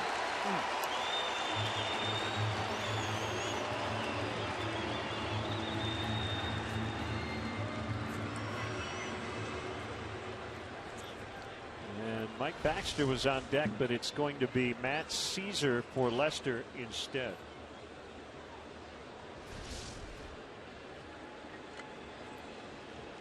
I don't know about you, but I think the Cubs should have cleared the benches when the sculpture thing went off. That's more offensive than any of it.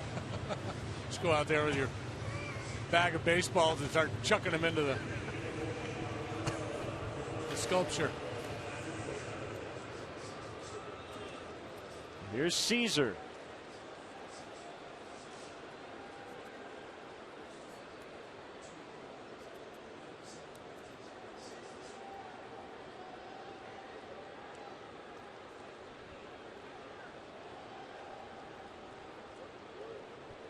Back with the club for the third time.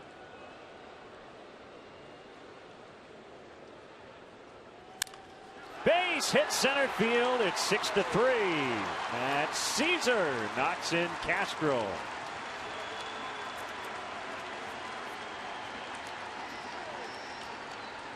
Way to come off the bench ready to go. First pitch swinging. Got a cutter from Herron. Backed up a little bit on him. Good solid RBI single for Caesar. Just like that, Dan Herron's night is done.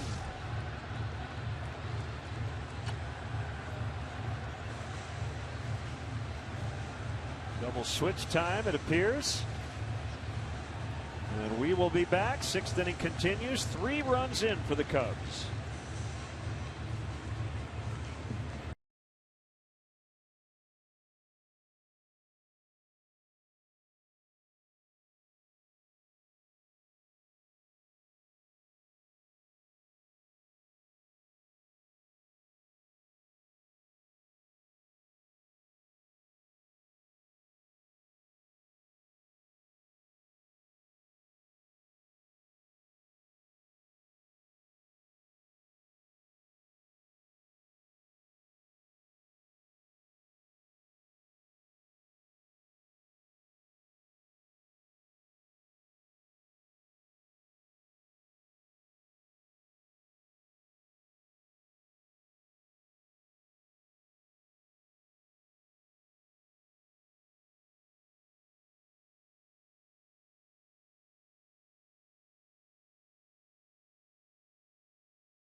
game with a former Cub player and listen to classic stories about life as a Cub with a luxury food and beverage package and a unique gift for each guest. The Legend Suite is the most exclusive way to watch a Cubs game. For more information, visit Cubs.com/suites. Double switch. So Yelich is in for Ichiro, along with Brian Morris will take over on the mound. Hard throwing right-hander, 3-1 with a 4.10. We saw him Monday night. And hit hard, 37 hits and 26 in the third, a .336 batting average against. He allowed a home run to Starlin Castro in that game Monday. This game in the hands of both bullpens the rest of the night is Russell representing the tying run, swings and misses. 2 for 2 so far. A little soft single first time. That one down off the end of the bat. Last time up a good solid line drive single.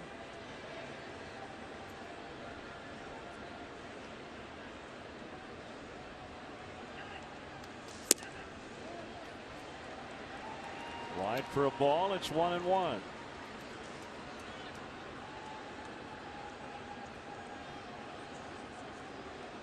Three spot. Chance to get some more here.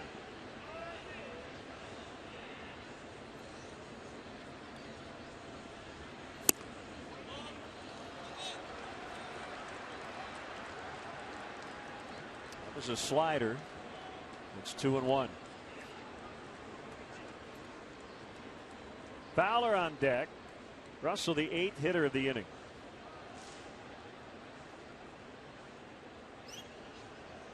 Here it comes. Fouled off.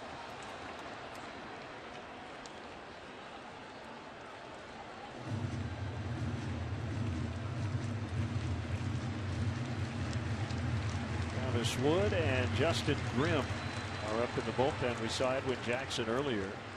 It's changed a little bit now that the Cubs have gotten back into the game.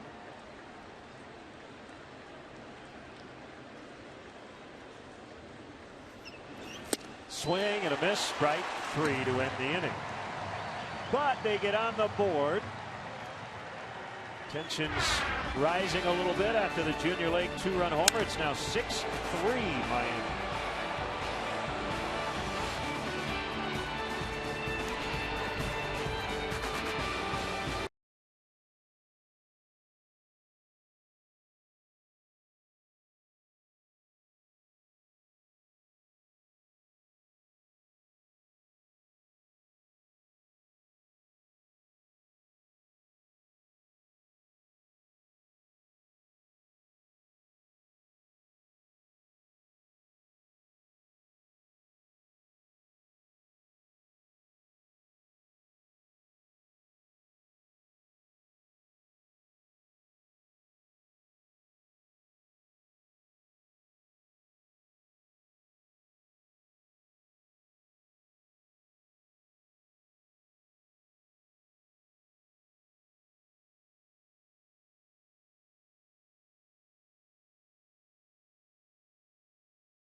Eventful one.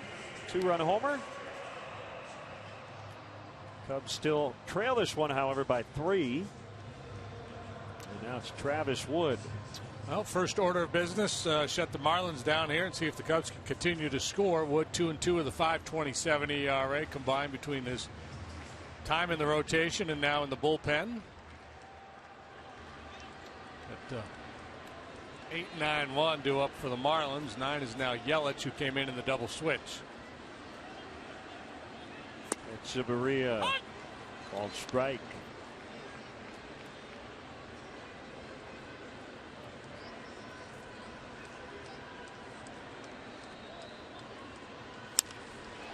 Driven out into deep left center. Coughlin going after it. We'll have to play the bounce. It's a double.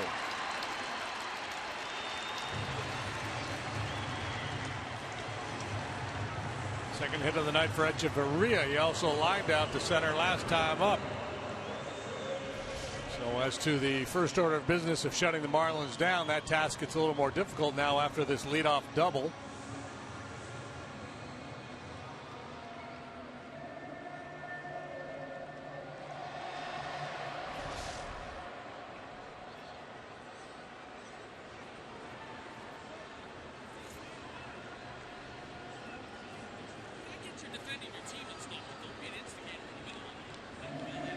Well, if the Cubs are going to come back late, it's a team effort, and it's going to require the bullpen to keep the Marlins generally where they are on the scoreboard. I don't know if that went out over the air or not, but I could hear it in my headset from the field like James Hoy talking to Yelich. I'm assuming about Real Muto. Saying, I get defending your team and stuff, but don't be an instigator. Did not go out over the air, but it went through my little headset here. I'm assuming that's what he was talking about. Unless he was talking specifically to Yelich. I don't know if he was an instigator in that little scrum. Ground ball to the shortstop Castro. Runner holding at second.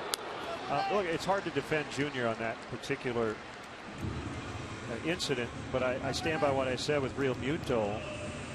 When you have a guy who just hit a home run, maybe having some words with your dugout, when you say something, it's not going to end it. No, he wasn't in the mood to end it at that point. Right. And the dugout was chirping, and I think Junior motioned to him and gave him the old shush sign, and that just intensified things a little bit more. So hopefully we can just play ball now. We got a lot of alpha dogs out there, a lot of testosterone flying around. The Gordon lifts it foul out of play.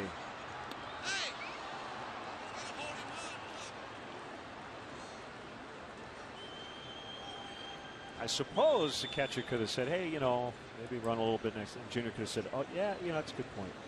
Thanks, man. Fist bump. Hey, I was just noticing that you kind of flipped your bat and you really admired that home run. My pitcher out there, he's been around a long time. He's take umbrage. Maybe you wouldn't want to do that. Well, thanks for the suggestion. I'll take that under advisement. Good talk. Good talk. Good talk, Russ.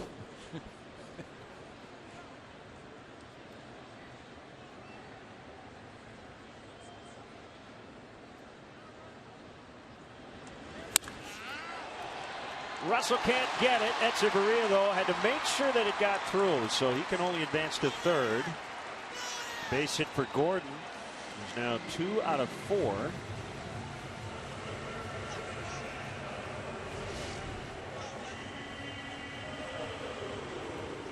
Just off the end of the glove. Heck of an effort by Russell.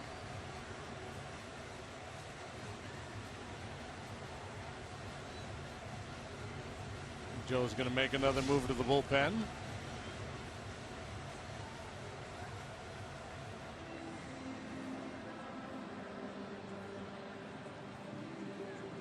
It'll be Edwin Jackson. Runners at first and third, 1 out in the 6th.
This must-see Chicago attraction houses over 100 years of history. For more information, visit Cubs.com/tours.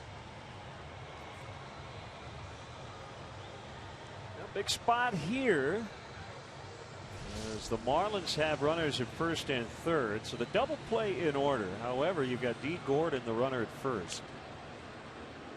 It's Martin Prado, the hitter. A good handler of the bat is Prado.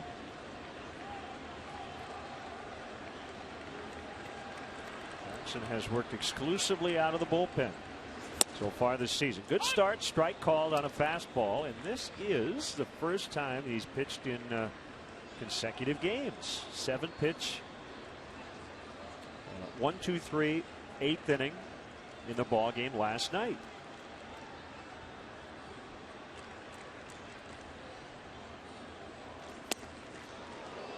You wouldn't necessarily call this a high leverage situation, but certainly a meaningful situation. The Cubs have battled back here down 3. Still have 3 turns at bat left.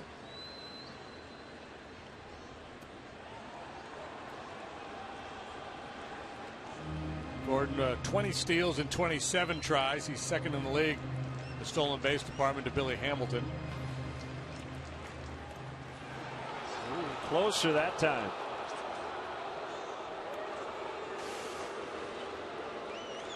Martinez is going to get on the bat phone.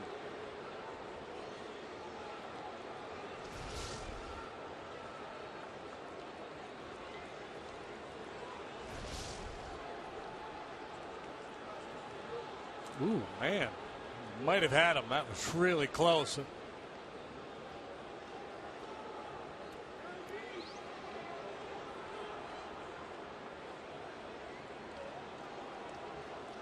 Not enough there to really convince you, though, is there? Play goes to second. Safe. Everybody's tagging him. Tag him. He called him out. Yeah, He called him safe. He thought he was out. So Gordon now running toward third, and Bryant applies a tag. So they get a run. I'm not sure why Gordon thought he was out. The call at second was safe. Yeah. I think Gordon just assumed he was going to be out, and he wanted to make sure there was no double play. Prado will get an RBI on the strange fielder's choice.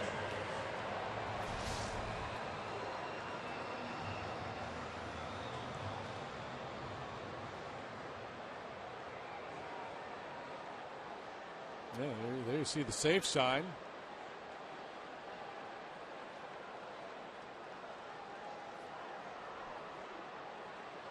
Okay.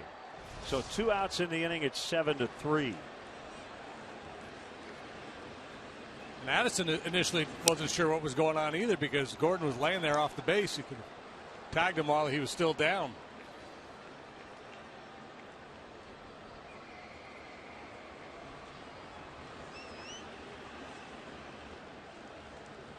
So Prado at first, 2 outs, a run in. A swing and a miss, 97 that time from Edwin. Stanton does not wear the face guard with the left-handed pitcher on the mound. Sees the ball better from the lefties, and his numbers are significantly better batting average-wise against lefties.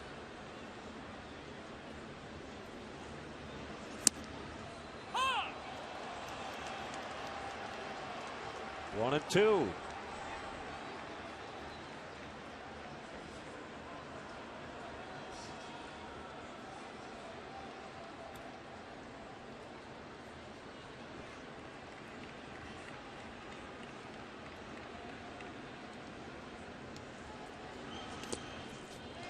Knocked down by David Ross.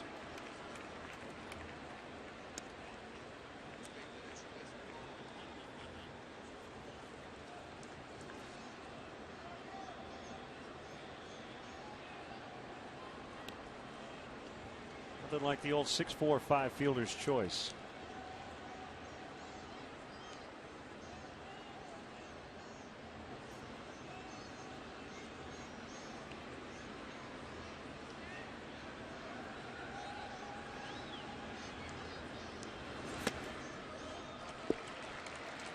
Full count, 3-2.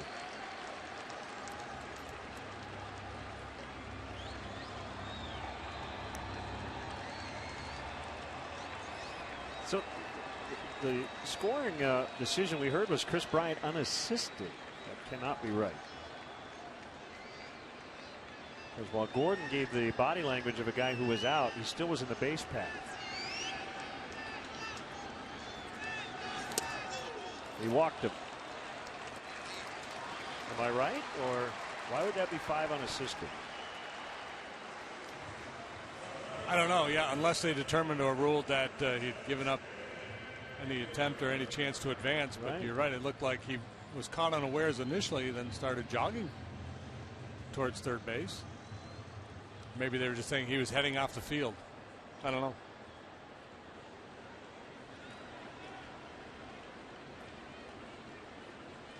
That'll be part of our Seen It DVD game that we're going to put together on replay calls and interesting official scores decisions. Yeah.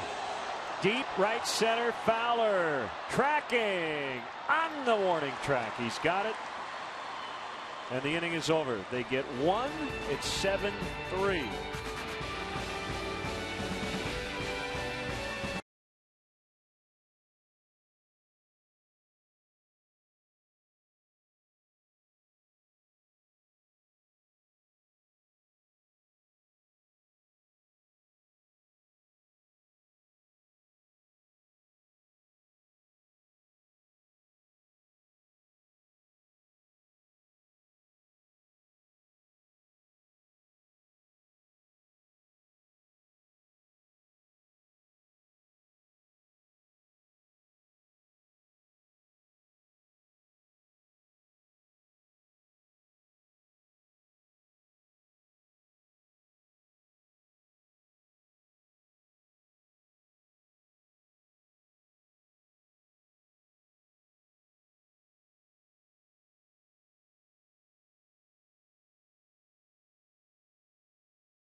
JT Real Muto got into it at home plate. Bench is cleared briefly.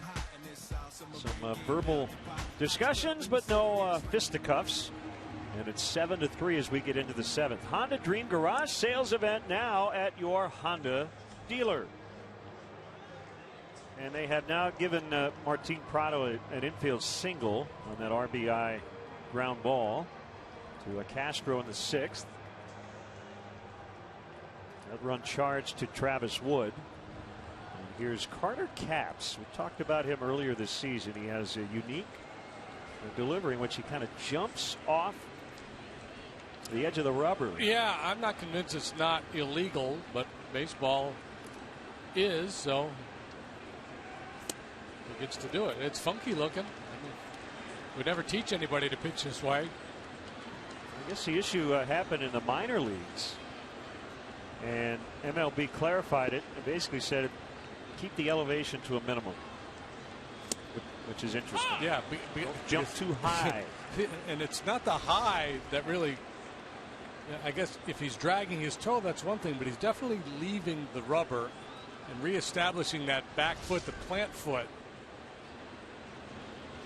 So he's delivering the ball from, I don't know, 18 inches, a couple of feet further out in front.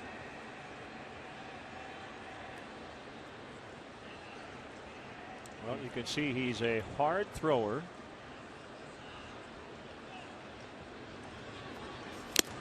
And a foul tip for strike three, 99 on the gun. Yeah, well, that's the thing. Usually when you see somebody that does something really funky, it's because they have subpar stuff and they have to get creative. This is just his kid's delivery. I don't know how long he's done it, but he's not doing it just to try to come up with a different look because he's a soft tosser and he needs an edge. He's throwing the ball 98 miles an hour. Former Mariner.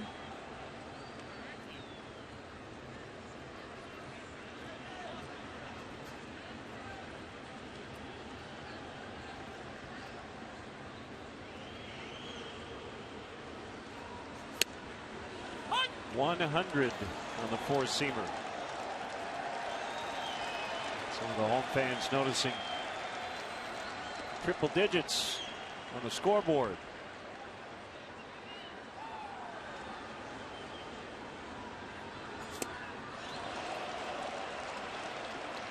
Ball to make it 0-2. Yeah, there's a lot of funk. Not only jumping off the rubber, but he's got that Sutcliffe kind of stabs the ball straight down and behind his back. He gets ready to throw.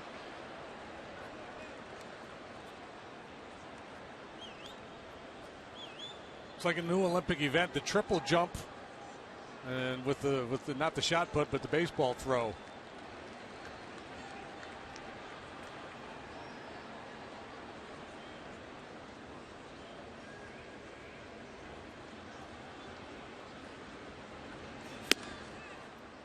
And the reason Gordon, I think, was called out 5 unassisted, and thanks to our tweeters, as I think he was deemed out of the baseline.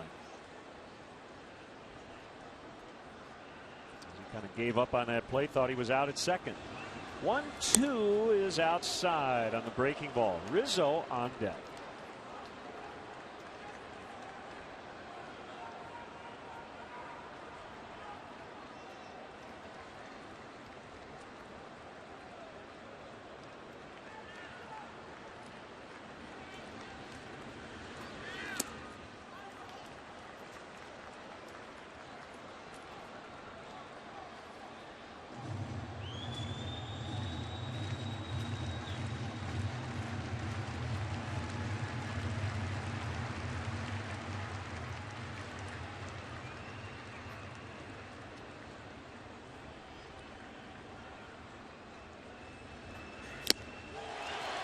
Foul tip, strike 3.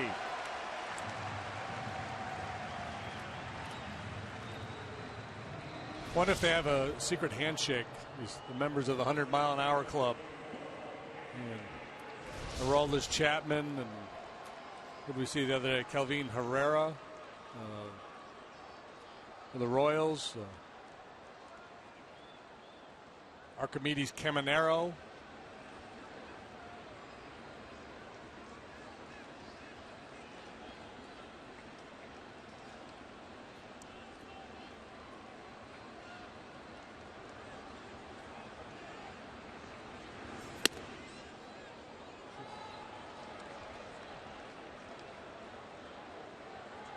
You know, the How much matchup. would have to pay you to stand in there against this guy? Yeah. I would say, hey, could you please stand still before you pitch? It's a little unsettling here. The guy who should be in there against him is Hal Morris. Remember Hal Morris, the Reds used to walk all over the batter's box, always shuffling his feet.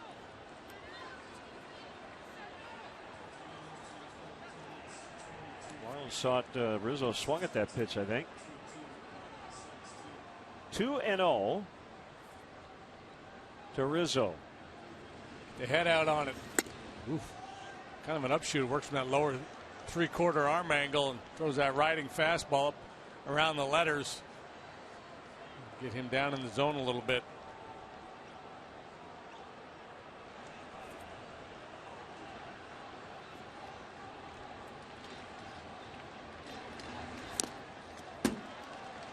Ball 4. Third time he's been on. Here comes Junior Lake.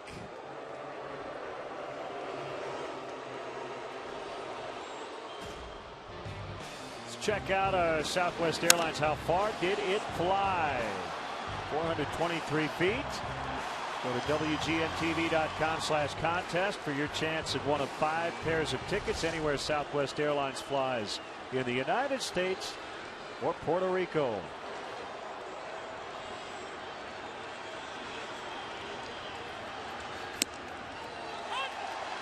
The other part, with all the drama, now Junior Lake steps into the batter's box against a guy throwing 100 miles an hour. In the back of his mind, he's thinking, is he going to pitch to me or is he going to stick one in my ribs?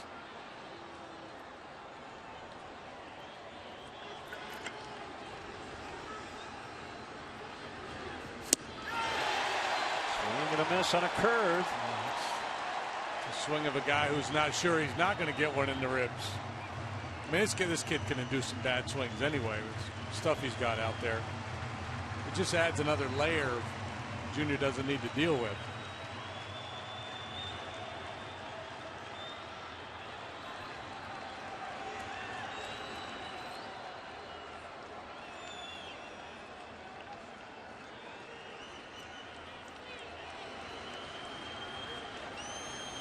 Rizzo runs. Pitch misses. It'll be his 10th stolen base.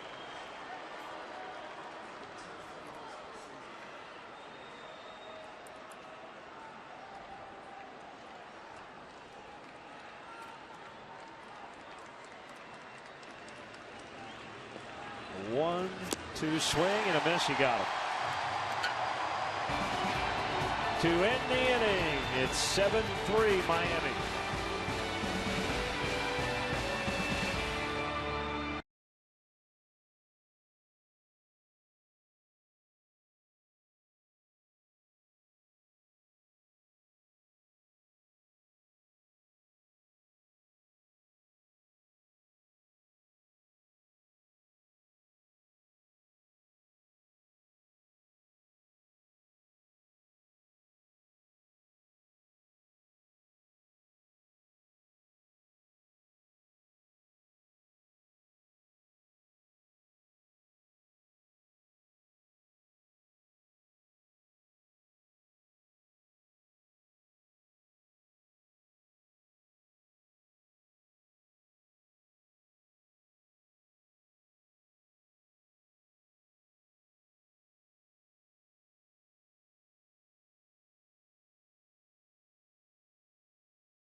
Baby, do that conga, no, you can't control yourself any longer.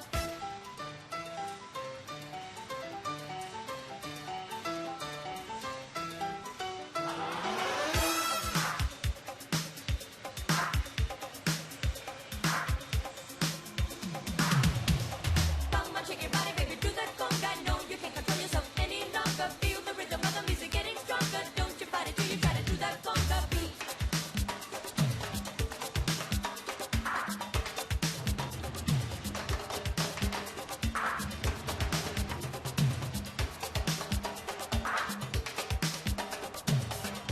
Miami Sound Machine. Here's Edwin Jackson continuing on, and Marcell Ozuna taps it foul. 7-3 Marlins here in the bottom of the 7th.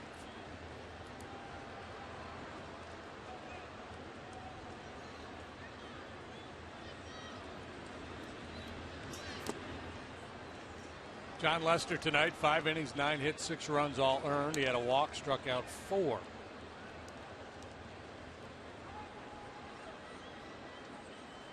First subpar one from him in a while. Travis Wood, a third of an inning, 2 hits and a run. It was earned. After the high hard one, couldn't get it. 1-2.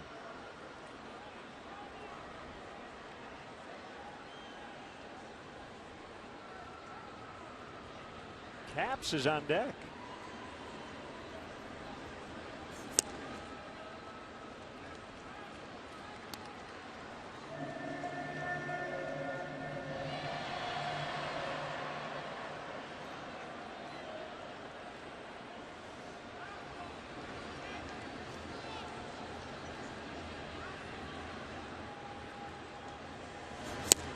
Swing and a miss on a power slider at 89 to get him. MLB.TV Premium is #1 for streaming live sports. Watch every out-of-market game live or on demand in True HD on over 400 mobile and connected devices. Blackout and other restrictions apply. Visit MLB.TV for details. Caps 0 for 1 this year and in his career. It's all caps. It'd be really cool if he jumped in the batter's box before he swung. Yeah, it would.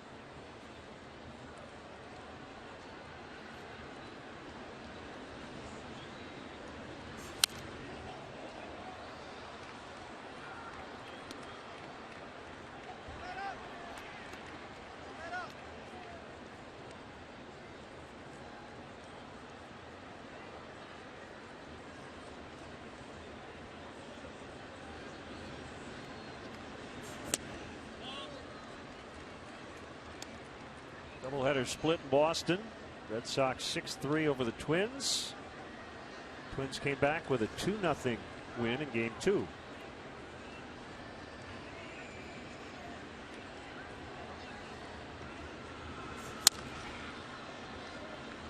You'd be surprised to hear there's a rain delay in Denver tonight. How about that? How about the slumping Detroit Tigers? Staring at what would be their 6th consecutive loss. The A's lead 5-0 in the top of the 9th in Detroit.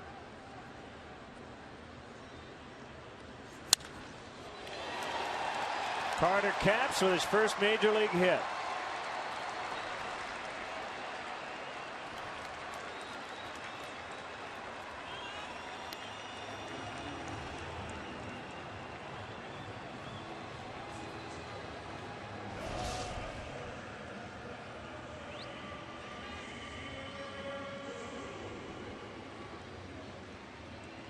Blake came up firing to first. And the runner is Real Muto. He was anything but Muto. And Blake crossed the plate.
One and one.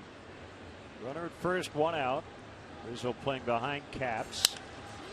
A fly ball to right. In the corner, Lake will not have a play.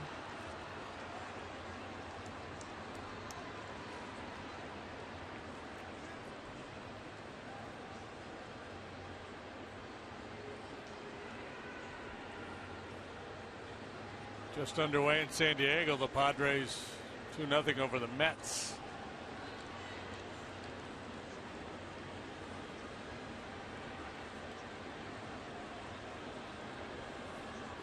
See what they can do for an encore. They've had a couple funky games out there already.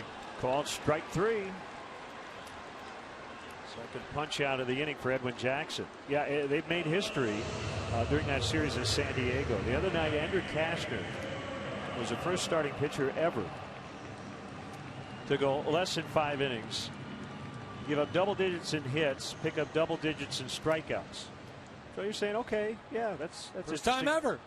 The next night, same 2 teams, Noah Syndergaard went 4 innings, gave up 10 hits, struck out 10. Mel Allen would say, how about that? 7-3 Miami.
Capital. Then a 4-game series starts tomorrow night.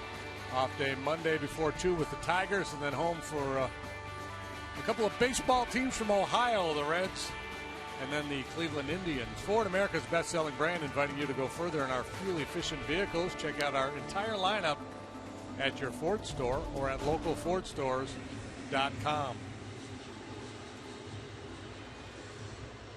Caps faced 4 in the 7th. He struck out 3, walked 1. Back out there to start the 8th.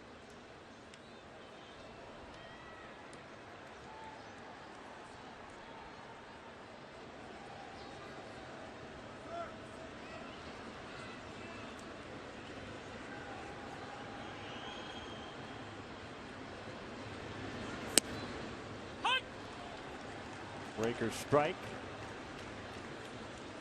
on Castro. Starlin with 1 hit in each game of the series so far. A homer in the opener, single last night, triple tonight.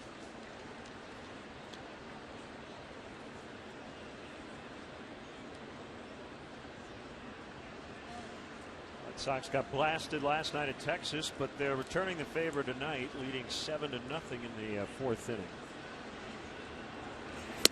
They lost 15-2 last night. A banner major league debut for Joey Gallo. Houston 2, Baltimore 1. They're in the 6th. Minute Maid, and Kansas City leading Cleveland 4-2 in the 5th. Kauffman Stadium. Ooh, awkward landing there by Starlin. He's all right. May have gotten real Buto on a backswing. Let's see.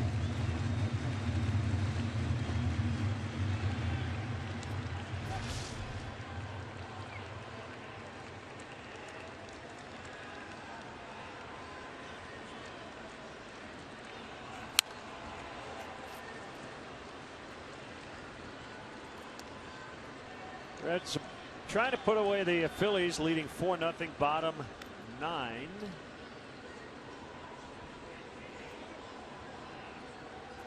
And it is Aroldis Chapman, I think, on in the 9th. Yep. Mike Leake. Terrific. 9 punch outs in 8 innings. Yeah. Marlon Byrd got injured, hit by a pitch the other day. Yeah, broke a bone in his wrist. They're calling up Ivan De Jesus Jr.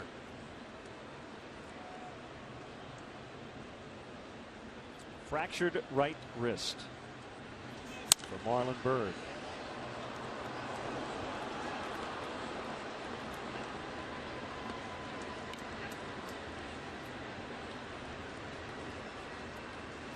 Masahiro Tanaka is back. His first start since April 23rd, had been out with a wrist and forearm issues. A 3-1 win for the Yankees at Seattle. He improved to 3-1. Ground ball, backhanded play at Echeverria, up with it, and a strong throw to Baker for the out. A good battle there by Castro, but unfortunately it ends in a 6-3. Today's the anniversary of the first printing, the first publishing of Casey at the Bat. Appeared in the San Francisco Examiner June 3rd, 1888. Do you have it memorized? Nope. I just remember the mighty Casey struck out, right? There was no joy in Mudville.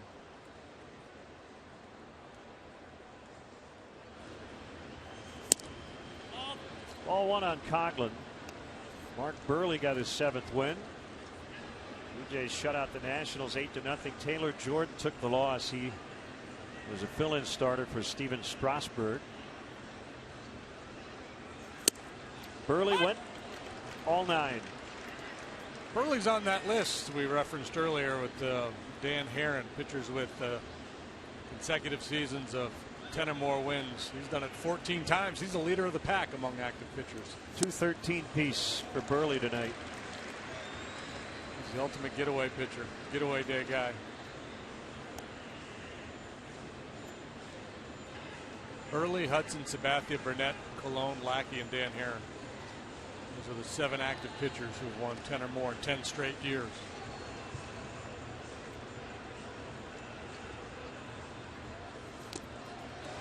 Coghlan. This dude here is menacing. Strikes out.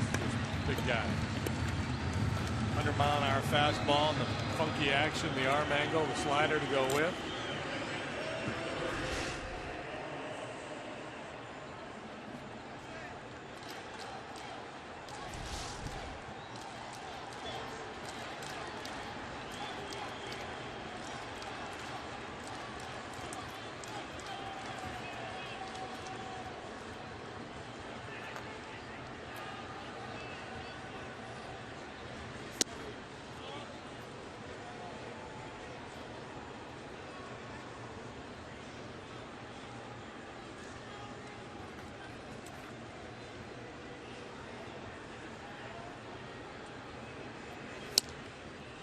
Two 2-0. Mike Baxter's on deck. Good hit for Edwin Jackson. If Ross can find a way to keep the inning going.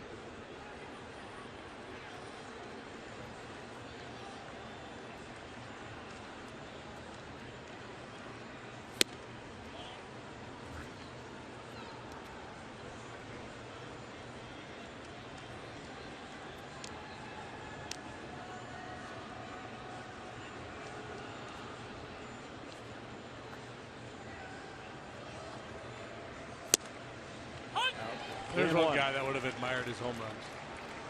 Casey. Casey at the bat. He would have taken a minute and a half to circle the bases.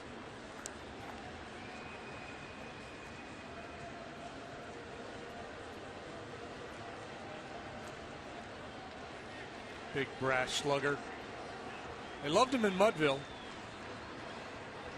Nowhere else. 3-2. John Fogerty referenced the mighty Case struck out in classic center field.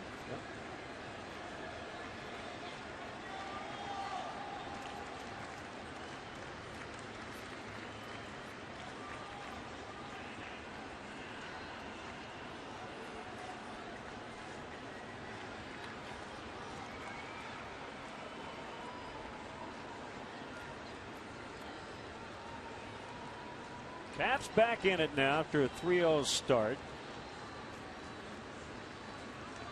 Payoff pitch. He will do it again. Tomorrow night it's Jake Arrieta for the Cubs. Gio Gonzalez, the lefty, goes for the Nationals.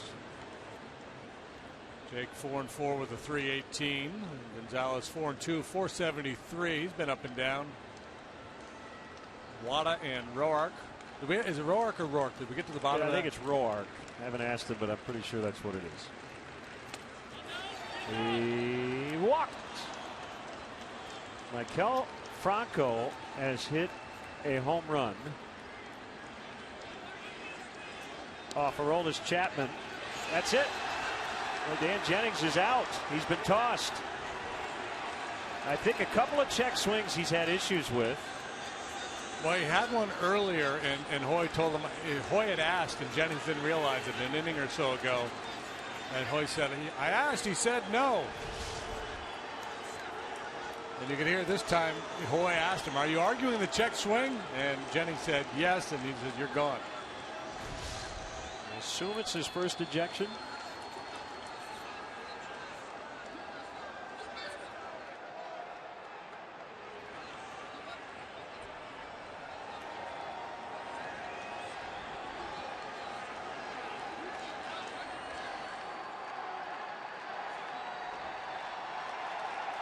He definitely got his money's worth.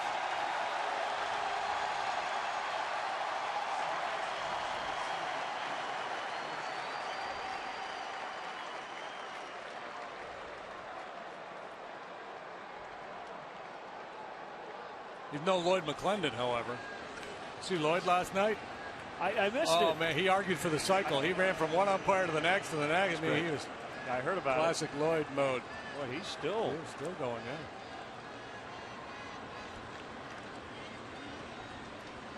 And they're leading this game. Yeah. Well, it's important for a new manager to look managerial.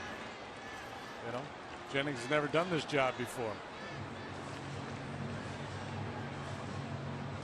Well, that's it for Carter Capps. Yeah, Phillies 4 runs have tied the Reds 4-4 in Philadelphia. Mike Dunn coming in 7-3 Miami in the 8th.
Pinch hitter Mike Baxter.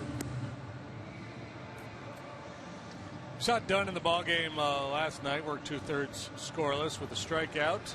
He's the lone lefty in the Marlin bullpen, or the Marlin aquarium, I guess you would say. He's 1-3 with a 5.12 ERA. He's working tonight for the 24th time.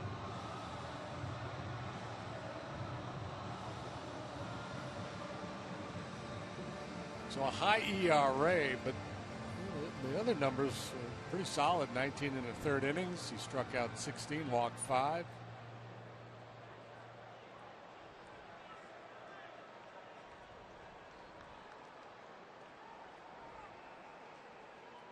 Fastballs and sliders.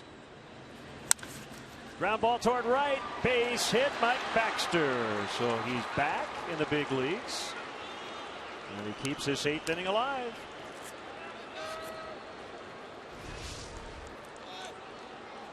A pinch hit knock Monday night. 2 out of 2 in his last 2 times off the bench.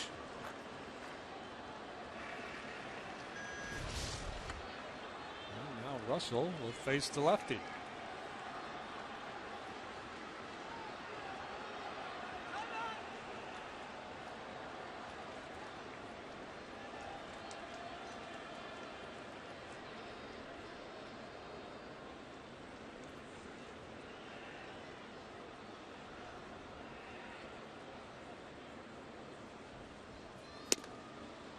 In there on a fastball at 94, strike 1.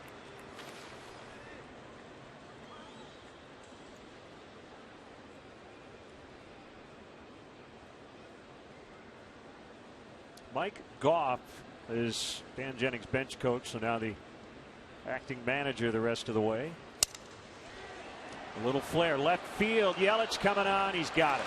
And the inning comes to an end. The Cubs strand a couple. Bottom 8, 7-3 Marlins.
Seven to 3 as James Russell will take the ball. Well, the lefty has pitched well since rejoining the Cubs. He's pitched 14 times and he's worked to a 1.80 earned run average. Couple lefty hitters to get things started for the Marlins. Yelich and then Gordon. Yelich slices one foul down the left field line to the seats. This is his second at bat. They're coming in to play left in the 6th as part of a double switch.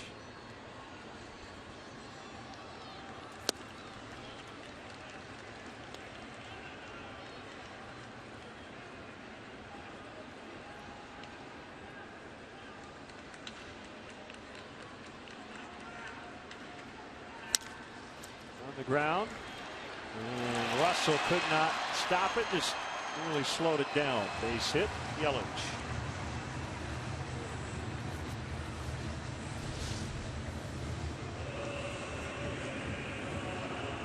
Attack for the Marlins tonight has been fairly relentless. Also frustrated with himself for not fielding that ball, but he was not going to have a play on Yelich. Anyway.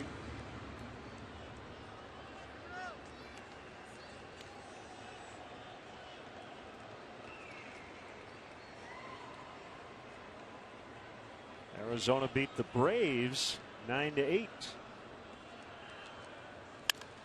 Fly ball to left. Coughlin going back on it. Late adjustment. He makes the catch for the out. He was shallow for Gordon, so he had to turn and make a hasty retreat straight towards the wall and then look up and find the ball. Nice play. Diamondbacks trailed that game 6-1 in the second inning today. Came back late.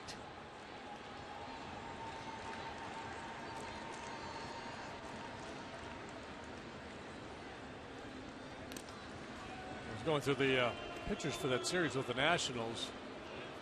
Wada Roark on Friday. Hamill and yet to be determined for the Nationals on Saturday. Kyle Hendricks, Jordan Zimmerman on Sunday.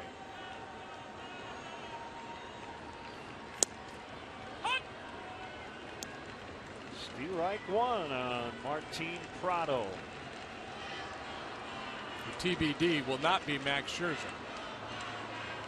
No. Cubs will miss him.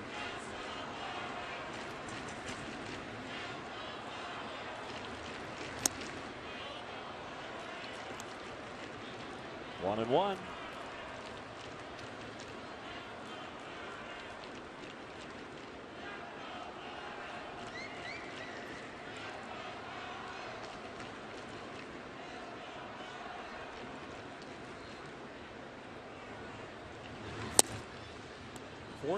Hits for the Marlins here tonight. The Cubs will have the top of the order in the ninth. Down 4. Hopefully down just 4.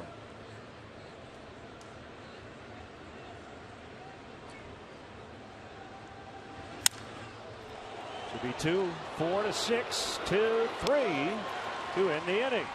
We will go to that ninth inning. 7-3 Miami.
But top of the order coming up against Sam Dyson.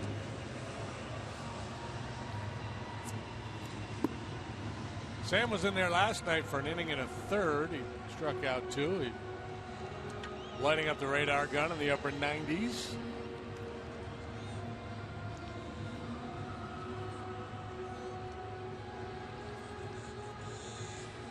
Fowler, Bryant, and Rizzo. Pretty good changeup too. He also throws a slider.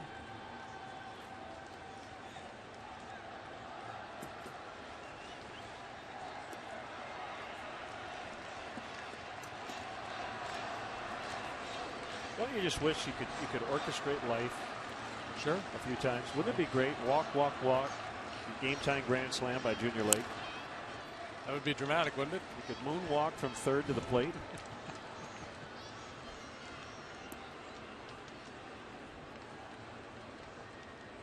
Could do like a tumbling pass like they do in the Olympics. They're running down the line, a couple flips, stick the landing on home plate. Keith Moreland once did a somersault or a cartwheel after a home run. I think he told his teammate, if I hit a home run, I'll do it. And he did it. Knew he was going to get plunked the next time up, and he did.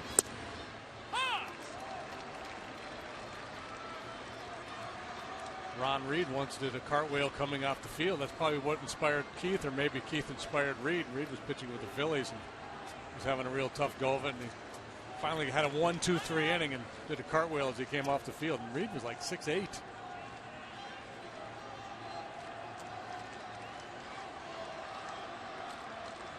Yeah, he played in the NBA as well.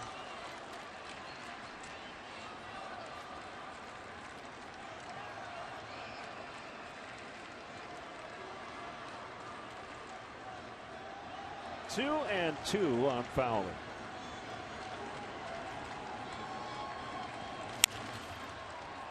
Caught by Gordon. Fowler lines out.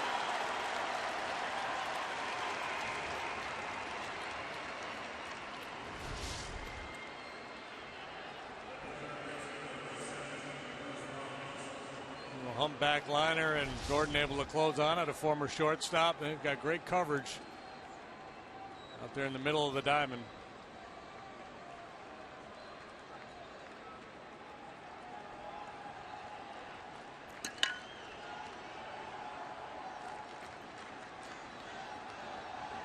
Quiet night for Bryant to this point, and right on cue. It was salvage.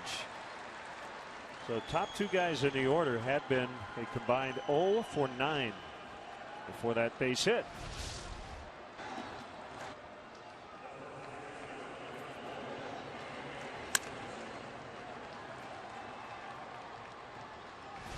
Get on base. Get on base. It's got to be the mantra now. Down 4 with only 2 outs to go.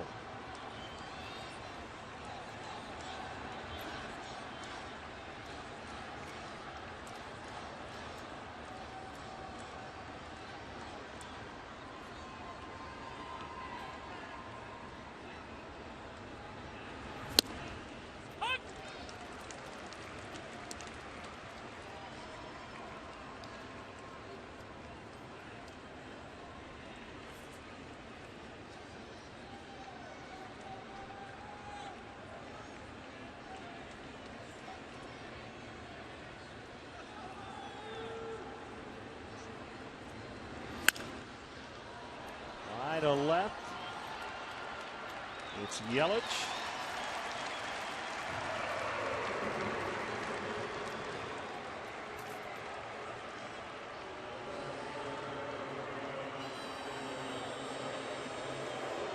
These fans will take a certain amount of pleasure if Junior makes the final out of this ball game.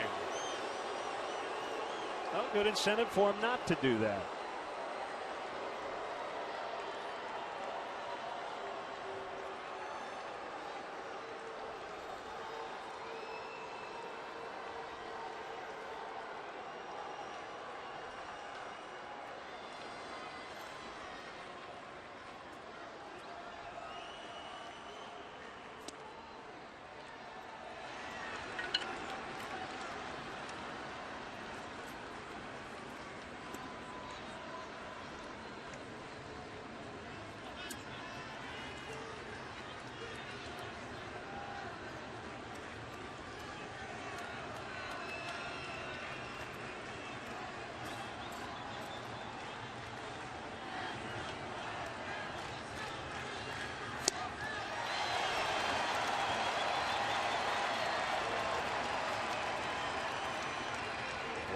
1 on Lake.